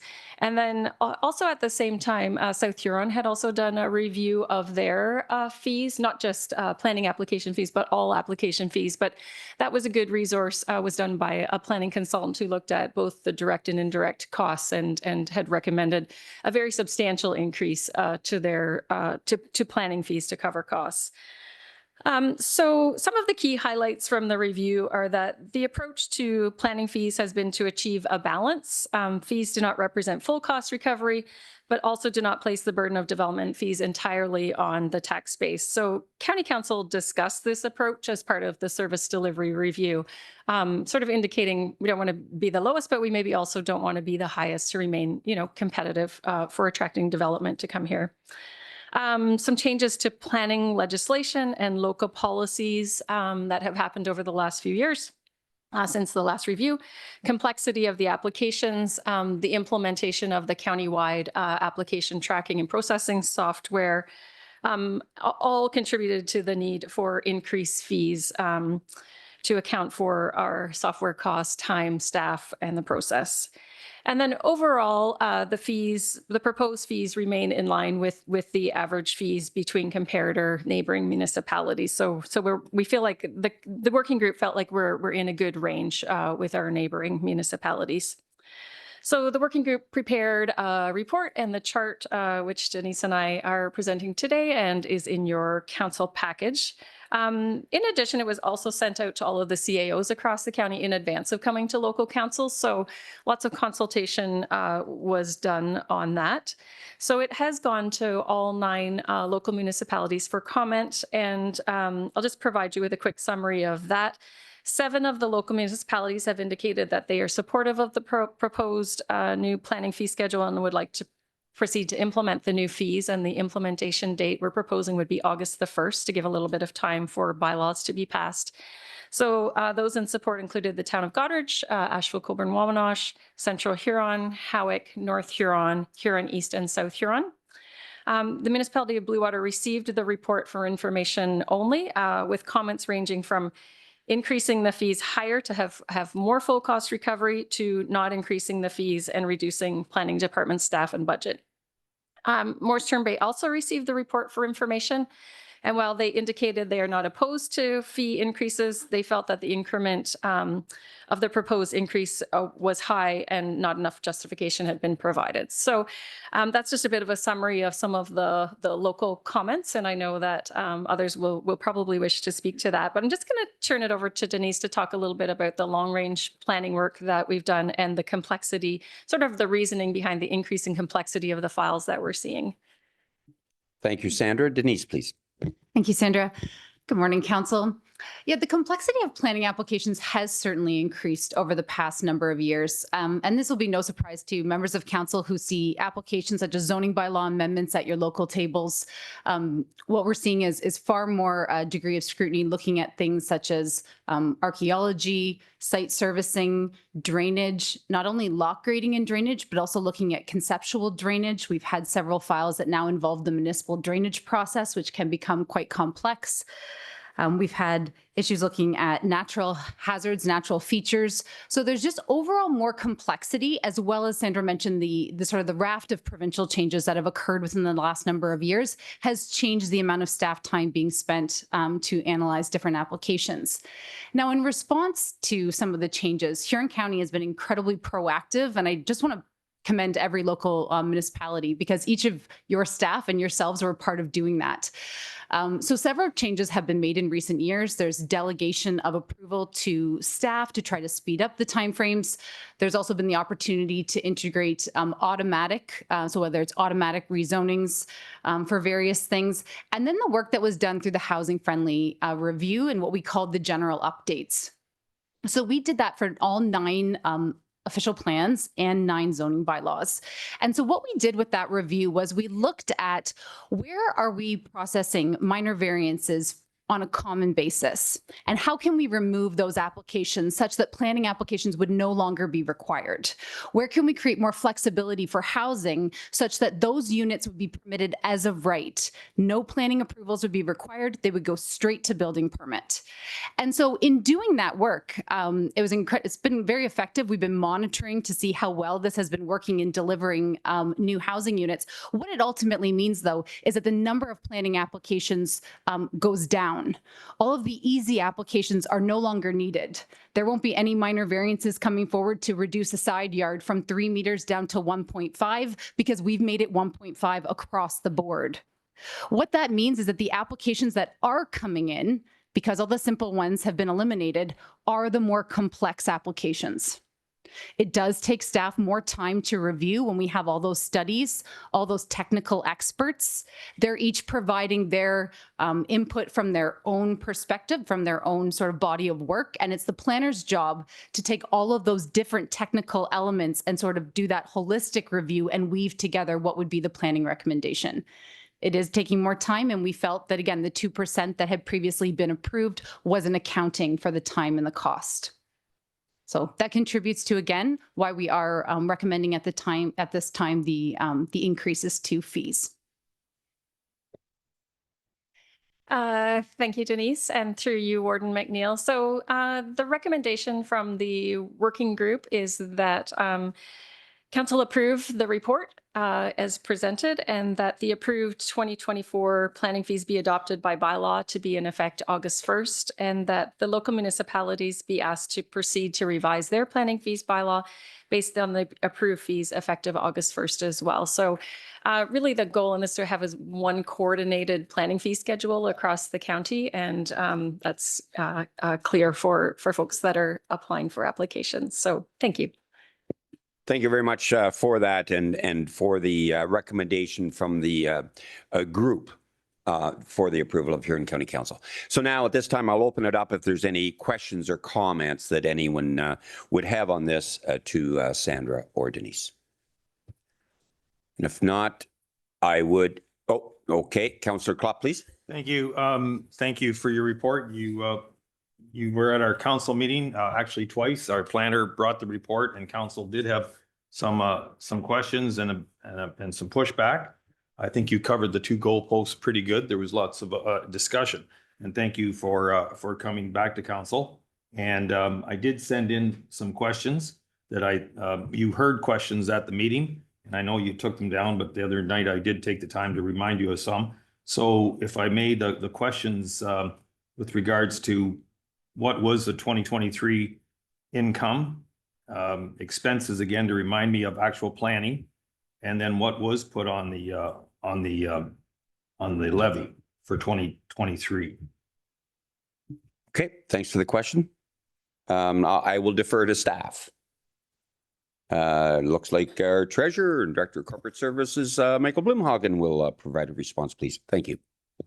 Thank you, Warden.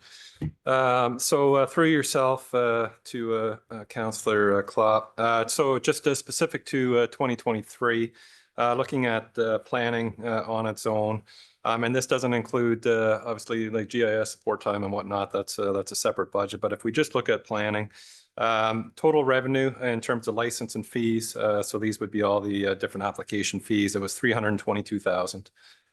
And I'm just rounding, but 322,000, and total expenses of about 2.1 million. So in terms of the levy, that was raised last year directly through the budget was 1.68 million. So 1.68 was actually raised through the levy by taxpayers, of which 322,000 was paid for through applications. So just on a percentage basis, that's about 15% of our budget covered by the permit fees. So a large part is covered by levy and just by taxpayers as a whole. On average, that's pretty consistent. I look back through to about 2015 as well, just each year in terms of where we're at, and we're averaging in and around that 18 to 20% in terms of overall cost. So we had a couple peak years where there was a lot of applications, so that skewed the numbers a little bit. But overall, we're in that 15 to 20% range in terms of cost being covered by fees. So I hope that helps. Thank you for that. You're good with that, Councillor Klopp. Follow up. I have three questions. No comments, just questions to you, sir. Heard your point. On one of the specific issues on the minor variances, if there's more minor variances, more cost. And on the surface, I went, okay. But as we talked about at our council meeting, especially along the lake, when usually people try to save costs, so they ask for one minor variance. They work with the staff and they need one minor variance. Then the staff do their job, they go out and there's buildings. And if you can relate along the lake, a lot of people built little buildings over the years. People bought, anyway, there's this building and, oh, we're doing the measurement and it doesn't meet the 1.5 even. And you need another minor variance. And what we've been saying to those people, because they're also takes longer and they're frustrated and they call their counselors. I know I've always said, well, at least, and Sandra reminded us, she said, we're not charging for the extra minor variance. Well, as was talked about at our meeting, one of my fellow counselors said, well, they can't ignore that. Again, I refer back to they're sort of the police. They can't ignore it. So we suggested that maybe if that stays and someone's asking for 3 minor variances, okay, there's extra cost. We can dilly over what it is as council here, but that there needs to be some way to recognize that those that are already there wasn't their fault. So there's some way, if this stays in, that we respectfully ask, can we not massage that to say, I don't know, whatever nice word, non-conforming or whatever, and not nail the person for another charge. I think that isn't, so I just bring that up. But on the bigger picture, I'd like clarification on this legislation. I keep hearing that the provincial government, back when they put planning in, and I can get why they apparently said it, to make sure that it keeps the honest, or whatever term you want to use, that planning has to be paid for by planning, not subsidized through the tax levy. So I know we talked about it at the meeting there, and I don't know if you have the answer. If you do today, that's fine. But I sure feel that I'd like that clarified. If it's in the legislation, does it mean nothing, or everybody ignores it, or just please clarify it for us as council? Okay, thanks for the question. I'll defer to Sandra, please. Yeah, so Section 69 of the Planning Act allows municipalities to establish a tariff of fees to cover it says to cover the anticipated costs of processing planning applications. So there's nothing in there that says that municipalities have to cover 100% of their costs. It just allows municipalities to pass a fees bylaw to cover costs, and it's whatever the municipality feels is appropriate. So it's not legislated that 100% be covered. And I think you also need to keep in mind, in the planning department, we're not only processing planning applications. We're responding to all of the day-to-day planning inquiries from applicants, from property owners, from real estate agents, but we also do the long-range planning work, which is not covered off under the development application fees. So, we recently did the Bayfield Secondary Plan and helping with the Heritage Conservation District Plan. So all of those long-range projects, updates of official plans and zoning bylaws, those are not covered off under the development application fees. Perfect. Thank you very much for that response. We're good with that? Okay, thank you. Any additional questions or comments? If not, thank you very much for your presentation to us. And I would entertain a mover and a seconder that the Council of the County of Huron approves a report titled Planning Application Fees, and further that the approved 2024 planning fees be adopted by bylaw effective August 1st, and that municipalities be asked to revise their planning fees effective August 1st. Moved by Councillor Noel, seconded by P. Heffer. Any further discussion, comments? All in favor of the motion? Opposed? And that is carried. Thank you very much. Thank you very much, Sandra and Denise. Under Cultural Services, 10.1 is the Huron County Museum Collections Deaccession Report. Beth Rumble is here to respond to any questions that any members of council may have on this.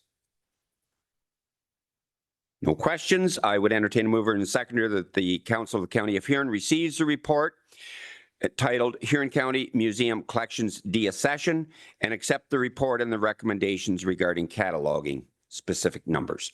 Moved by Councillor Becker, seconded by Councillor Anderson. All in favor of the motion? And that is carried. Thank you very much. 10.2, similarly, updated terms of reference for the Collections Committee. Again, Beth is here to respond to any questions that council may have on this. And if I see none, yep, you're going to move it, Councillor J. Heffer, seconded by Councillor Dietrich, that we received the report titled Updated Terms of Reference for Collections Committee as presented for information, and approve the recommendations for update and the current committee composition. All in favor of the motion? And that is carried. Thank you very much. And thanks very much, Beth. Under Administration, Policies and Other Issues, 11.1 is a 2024 Asset Management Plan. And I would invite our Treasurer and Director of Corporate Services, Michael Blumhagen, to address Council on this, please. Thank you, Warden. So it's my pleasure to present the 2024 Asset Management Plan for the County of Huron to County Council. As we all know that this is a legislative requirement of the province. This legislation was introduced back in 2015, and it's just I feel that the province sees this as an important tool just for municipalities, just to strengthen the role of asset management planning within the municipal context, just to help with our planning and also just to support our budgeting moving forward. But not only is it just a legislative requirement, we have a direct link with this plan through to our OSIF and gas tax funding. So those two funding streams require us to have or to be in compliant with the legislation for the asset management plan. But not only that, we will use this document to help support our transition to multi-year budgeting, as that is one of the strategic priorities for council, and we look to leverage this document just to help our future planning needs when we're presenting future budgets. So within that, the key date is obviously July 1st, 2024. And for this round or version of the update, we had to expand our plan to cover all infrastructure assets. So there was a couple other key dates prior to this. The last update was in 2022. That's where we had to include our core infrastructure, which would primarily be kind of our roads, bridges, and whatnot. And this plan before you today encompasses all county assets. But the work is not done for this. We have another update that we have to provide County Council for this time next year in 2025, where we have to look at proposed levels of service. So the plan before you today looks at current levels, but we have to work through with County Council and SMT and possibly through some strategic planning sessions later in the year. But we have to come up with, where council wishes us to be in terms of our service levels for our particular assets. And basically come up with a strategy to be able to afford that. But that could include being status quo, it could mean increasing service, or it could mean actually reducing some services. So there's some different options there, but that's something that we're going to have to work towards as a group here and come up with that for next July 2025. But the plan before you today, it includes current levels of service. It looks, and that includes condition and performance levels for all of our assets. So those performance ratings look at operational functionality, our capacity to provide service, operational resiliency, and also the environmental resiliency of our assets. It includes asset information and life cycle costing for the next 10 years. And it also, we tried to assess, what some of the impacts of growth, so whether it's employment or population growth, has on our assets, and try to come up with some costs that might be associated with that. And we've included some additional assets in the plan, including our library assets, information technology, and also forestry. So those were new for 2024. I'm not going to go through the plan in detail, but it is attached. But I will give a few highlights for your consideration. Just overall replacement. If we were to replace all of our assets today, which I know we're not going to do, but if we were to start Huron County just from scratch and build what we have today, we're looking at about 1.6 billion in terms of overall replacement value of our assets. So we do have a large portfolio of assets that we manage here, and obviously it's an important infrastructure that we do have. 81% of that is really just public works, including roads, bridges, culverts, and whatnot. What we do know, just in terms of working with staff through the last couple of years to update this plan, we will require significant investments with our capital infrastructure, as many of our critical assets are reaching end of life. Now, this is not new for Huron, or this is not unique to Huron County. All municipalities are really in the same boat. And this is really why there was that significant push by the province to implement these asset management plans throughout our municipalities, because I think the province also recognizes the significant funding challenges that we do have for municipal governments. But for the next 20 years through 2024, we're estimating approximately 699 million in terms of inflation-adjusted capital expenditures for Huron County. So significant dollars over the next 20 years that we're going to be looking at having to invest or reinvest in Huron County. Just breaking that down a little more, over the next 5 years, we're looking at about 124 million in terms of investment. The subsequent 5 after that, about 120 or 159 million through to 2034. And then obviously through the mid-2030s into the 2040s, that's where we'll really see that significant spike in terms of required capital investments. We're just at that point of our life cycle replacements within our roads and bridges that, it's the late 2030s and 2040s is where we'll see that big push in terms of some of the rehabilitation costs that we're going to require.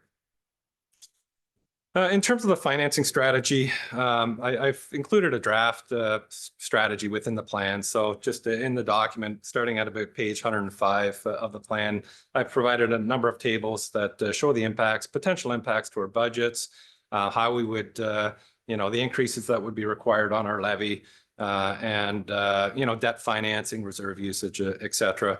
But just note that, by yourselves approving the plan today, you're not actually approving that strategy. Each and every year through the budget cycle, we'll come back to council and with our recommendations. So really our capital or financing strategies are just subject to budget approvals. But, this just gives us a guide in terms of what some of those pressures are going to be, and just some visibility in terms of where we, conceivably need to be going with their financing. But obviously integral to the strategy, we're looking at increases to the capital levy. We're definitely leveraging reserves. We'll be leveraging debt financing, and hopefully relying on continued support from our upper tier governments, both federally and provincially.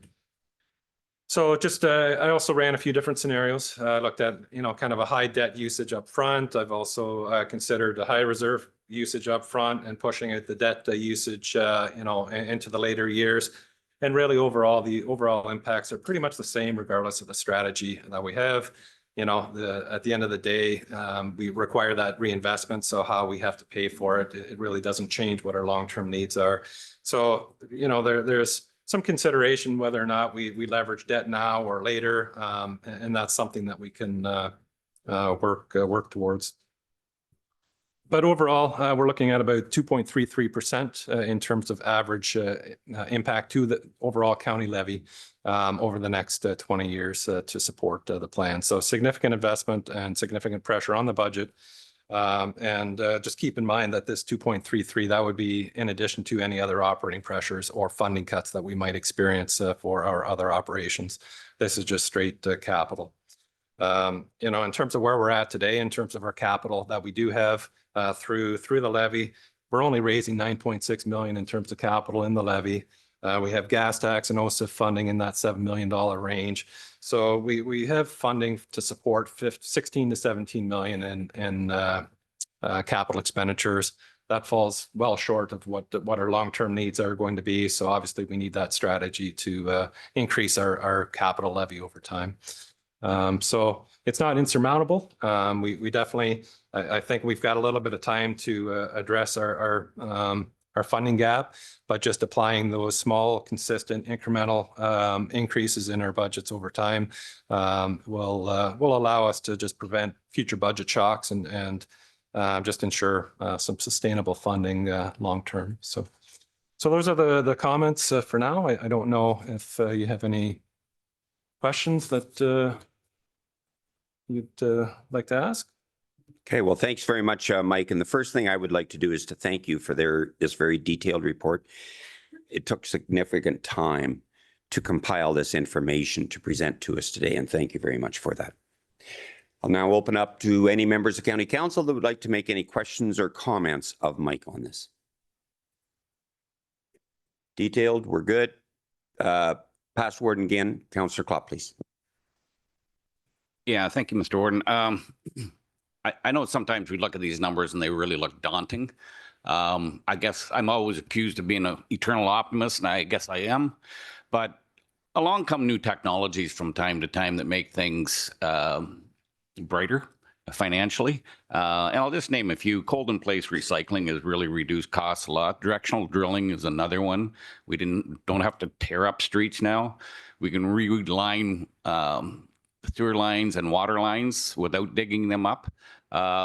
So don't panic, I guess is what I'm asking County Council.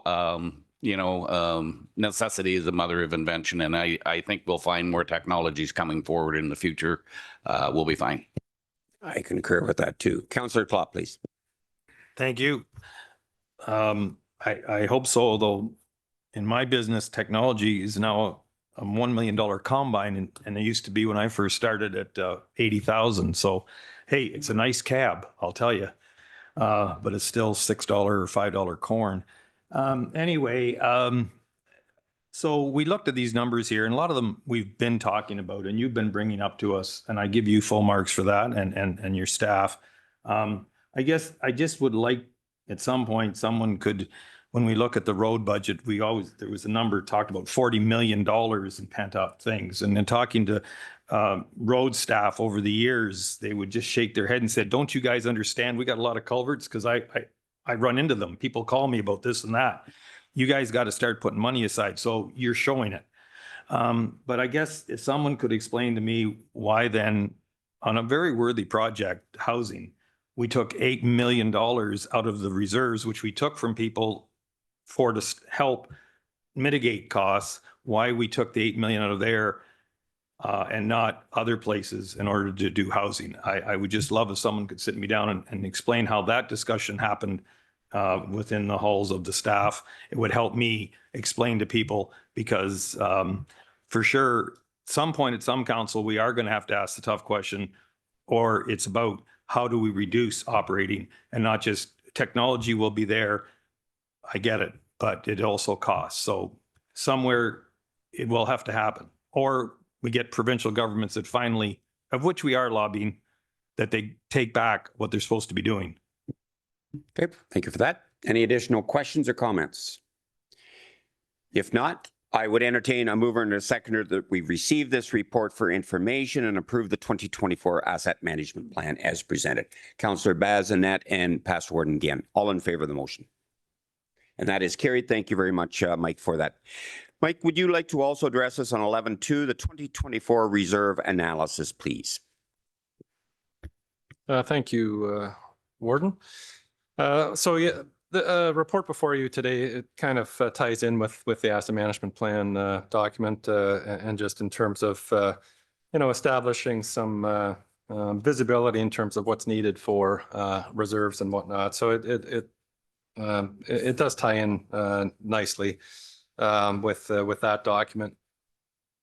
But just in terms of reserves themselves, council has asked, over the years, just for staff to bring back some analysis on reserves and really what would be an appropriate level or balance for Huron County.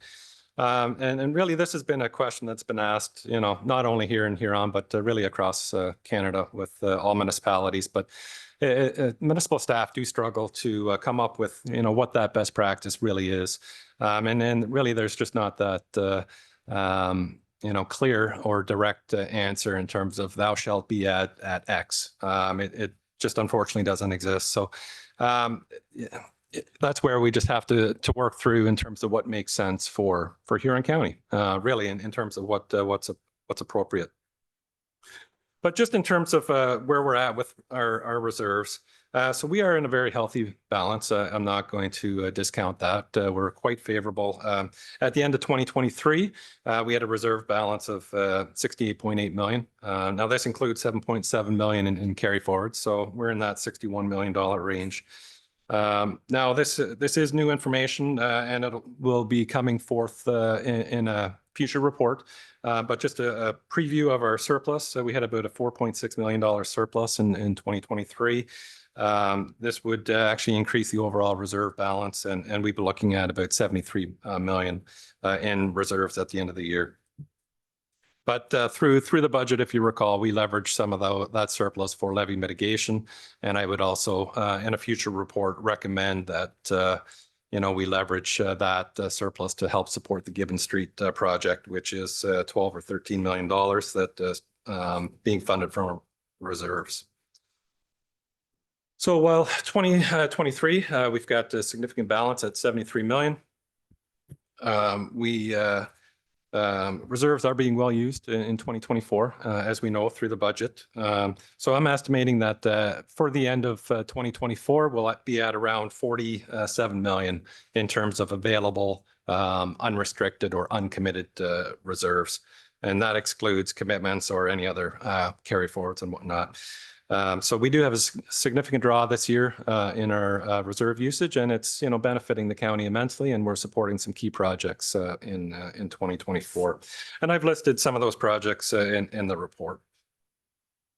I've also included or attached to this report just a schedule or detailed schedule of our reserves and estimated balances. But I do have high level, if we want to break that 47 million down. Unrestricted capital reserves, these are reserves that can be used to support our asset management plan, 21.5 million. And again, this is estimates for 2024. Restricted capital reserves, about 3.25 million. Self-funding capital, so this would be primarily our public works fleet. That's 6.2 million. Operating reserves, which are generally uncommitted or unrestricted, 15.4 million, and committed reserves that we've got some commitments for at 900 or 0.9 million. And again, providing just a brief description of kind of the general nature of the reserves that we do have here at the county. But it is important to note that there's no ongoing funding mechanism really to fund our reserves outside of what we set aside for the EMS-based reserve. But really it's surpluses and interest that have been accumulating over the years to support the majority of our reserve balances over time. Now, if we were to actually look at some metrics or where, how can we compare Huron County to, our municipal peers? And really, like I said, there is limited guidance in terms of what some of the best practices are. But the Municipal Finance Officers Association, they've taken a stab at this, and they've analyzed or come up with a research paper where they analyzed 436 different municipalities within Ontario, just to provide some metrics for reserves across the sector. And I found that it was a useful paper in terms of where municipalities are at. Again, they don't identify where we should be at because that answer doesn't exist, but then they're hoping to maybe provide some additional research in the future. But at this point, they did provide some metrics in terms of, per capita balances, reserves to revenue ratios and different things like that. And again, they separated, they looked at like the 20th and 80th percentile for all municipalities, and they tried to establish tiers and provide metrics so we could actually be compared more directly with our applicable peer municipalities. So there were 69 municipalities with that mid-tier range of population of 20,000 to up to 100,000, and we would fall kind of directly right in the middle of that tier. But I have included that chart in terms of where, how we fall. So I looked at, compared directly with 2019 to the 2019 data within the paper, but I also looked at 2021 and 2023 just to see where we fall relative to that 2019 research paper. And bottom line, overall, we're not out of line with our municipal comparators. We're kind of right in that midpoint of where everyone's at. So I feel kind of comfortable with where we're at today in terms of our overall reserve balances. And if we're to look just at general operating reserves, I know it's the question has been raised a few times just in terms of our reserve for contingency and whatnot, and what would be an appropriate balance just for our operating reserves. And again, it's pretty limited in terms of the data there, but what I have been able to find, and which kind of makes sense to me, there's some targets of approximately 10% of your tax levy or 5 to 6% of your general fund. You should have that kind of set aside in terms of your operating or reserve for contingencies. So if I were to use those numbers and apply it against Huron, that would work out to about a balance of 6.4 million in terms of a balance that might be appropriate just for the reserve for contingency at the county. Our current reserve for contingencies at 9.5 million, so a little higher than that target, but it also is lower than some other targets that I'd seen through the Government Financial Officers Association. So that's a big association in the US. Again, it's not Canadian, but we're pretty limited in terms of the resources out there. They recommend 16% of general fund revenue. And if we were to apply our metrics, we'd be at 7.4% versus that 16% that they recommend. But again, I think that, establishing a ratio or a minimum limit as opposed to an upper limit might make sense for us here at the county, where we just have a minimum limit of about 10% of our prior year tax levy, plus about 1.2 million in terms of working funds. So we're at 52 million in terms of levy. Applying 10% of that would give us about 5.2 million in terms of kind of a backstop for minimum level for our contingency reserve, and then just add that 1.2 for working funds on top of that. And I feel that would be an appropriate number to recommend to council. Our current policy, as it stands today in terms of our reserve policy, we have, it states a balance of 15% of total revenue. So I would maybe amend that to change that to a minimum of 10% of the prior year tax levy plus 1.2 million in working funds. If we're to look at our winter control reserve for public works, we have 1.4 million in terms of our winter control reserve. We didn't need it last year. We had significant surplus within our winter control, but you just never know when you have a bad winter, and those funds are required. That's 26% of our current expenditures within public works. So I feel that that 1.4 million is probably an appropriate balance for public works. In terms of the capital, again, we do have some needs that are coming up over the next 20 years. Looking at anywhere from 25 million annually to about 35 million annually, depending on inflation, where that falls. And like I indicated in the previous report, we have funding about 7.4 million to support that. So we do have a gap in terms of where we're at, and that's where reserves come in to play, and also debt usage. So like, we've got 24.5 million in reserves that will be well used over the next 10 to 15 years just to be able to support our asset management. And with respect to debt capacity, overall, we have, if we were to max leverage full debt, what we're allowed to based on our annual repayment limit, we could incur debt at 180 million overall.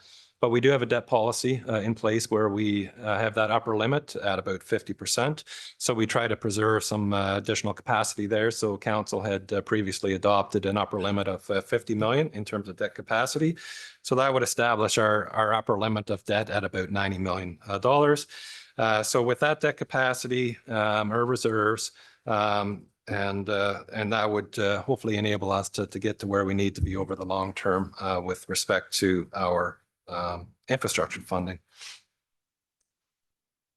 And just lastly, public works fleet, that we do have that self-sustaining reserve fund. The balance uncommitted is about 5.5 million to date. We looked at that again over the next 20 years in terms of the life cycle of the vehicles that are coming due. It's sustainable in the short term, but we do, by 2040, we're looking at that reserve fund also being depleted just based on current replacement values. So that's something where we will have to monitor charge out rates just to make sure that, they properly reflect future replacement costs. Costs are escalating quicker than we're actually raising money for within our fleet. And hopefully that will change in the future. But at this point, we will probably have to revisit that reserve at some point. But so overall, I do feel that our reserve balances are really in line with our municipal partners. I don't feel that they're out of line. I think we've really benefited from the reserves that we do have, supported a lot of key initiatives here at the county. I think we've been fortunate to have those reserved to fund some of these great projects that we have underway. So I'll leave it at that. Okay, thank you very much, Mike. And again, you put a lot of effort into this to get all those numbers to present to us. And thank you very much for that on behalf of County Council. Do we have questions or comments on this? Makes absolute appropriate sense that what you have brought forward. So I would entertain a mover and a seconder that we receive the report from Michael Blumhagen titled 2024 Reserve Analysis as presented for information, and that the County of Huron approves the recommendation with the tax levy for the general reserve for contingency. Moved by Jay Heffer, seconded by Councillor Bazinet. All in favor of the motion? And that is carried. And thank you very much, Mike. Again, we've asked for this and you brought it forward. Thank you. We do have a number of issues of correspondence. Is there anything that anyone would like to pull? And I'll go first to Councillor Finch, please. Yeah, thank you. Through the warden, I'm hoping we can pull 12.2 and support that. Okay, thank you very much for that. Do we have a seconder for that? That is Councillor Bazinet, and now I would like to call on Councillor Noel, please. Thank you, Mr. Warden. Excuse me, I need to declare a conflict on this item if it's being brought forward because my husband is a family physician. Thank you. Thank you for that. Any discussion? Sorry, I was going to just name another one. Okay, well, how about we vote on this one first if we're in support of that? All in favor of pulling this in support, and that is supported. Next, and will be Councillor Harding, please. On your microphone, please. 12.7 partner violence. Thank you very much for that. Is anyone else in support of this? Councillor Anderson, all in favor of this? Absolutely. Thank you. That is carried. Anything else to pull? Seeing none, I would entertain a mover and a seconder that we receive the correspondence not specifically dealt with for information purposes. And that is moved by Harding and P. Heffer. All in favor of the motion? And that is carried. Thank you. If there is any new or unfinished business, I would suggest that they contact the CAO in advance so it could be published on a future agenda. We do have one tender to consider today, and that is tender number 2024-01, the replacement of the rapid response unit. And I believe Jeff Horseman is here to respond to any questions that council may have. Do we have any questions of Jeff on this? And seeing Councillor Heffer, P. Heffer, please. Yes, thank you, Warden. I just wondered, I probably missed it, but how much did that come under, Jeff? Oh, thank you for the question. Jeff, please. Through you, Mr. Warden. I can't actually give you a number on how much it will be under budget because the budget for this item also includes the conversion after we receive the chassis with the next tender. Yep, no worries. Perfect. Thank you very much for that. So any further questions or comments? If not, I would entertain a mover and a seconder that we receive this report titled Rapid Response Unit Replacement for Information Purposes and award the tender to HMP in the amount of $79,421 and the appropriate bylaw be to this effect be drafted. A mover and a seconder, Councillor Finch and Becker. All in favor of the motion? And that is carried. Thank you, and thank you very much, Jeff, for this. Does anyone have a notice of motion at this time that they would like to bring forward for a future meeting? Seeing none, we have a number of bylaws that are listed, and I would entertain a mover and a seconder to give the bylaws listed first, second, third, and final reading. Moved by Councillor Finch, seconded by Councillor P. Heffer. All in favor of the motion? And that is carried. We do not have a close to the public session today, and I would like to draw everyone's attention to the upcoming meetings. The Library Board on the 19th of June, and it is a hybrid meeting at 57 Napier. Accessibility Advisory is a virtual meeting on the 24th of June. Council Day 2 is the 26th, again hybrid in these council chambers. Council Day 1 of July is the Wednesday, the 3rd of July, and the Economic Development meeting the following day on the 4th, and again a hybrid meeting. I would entertain a mover and seconder for the confirmatory bylaw, please.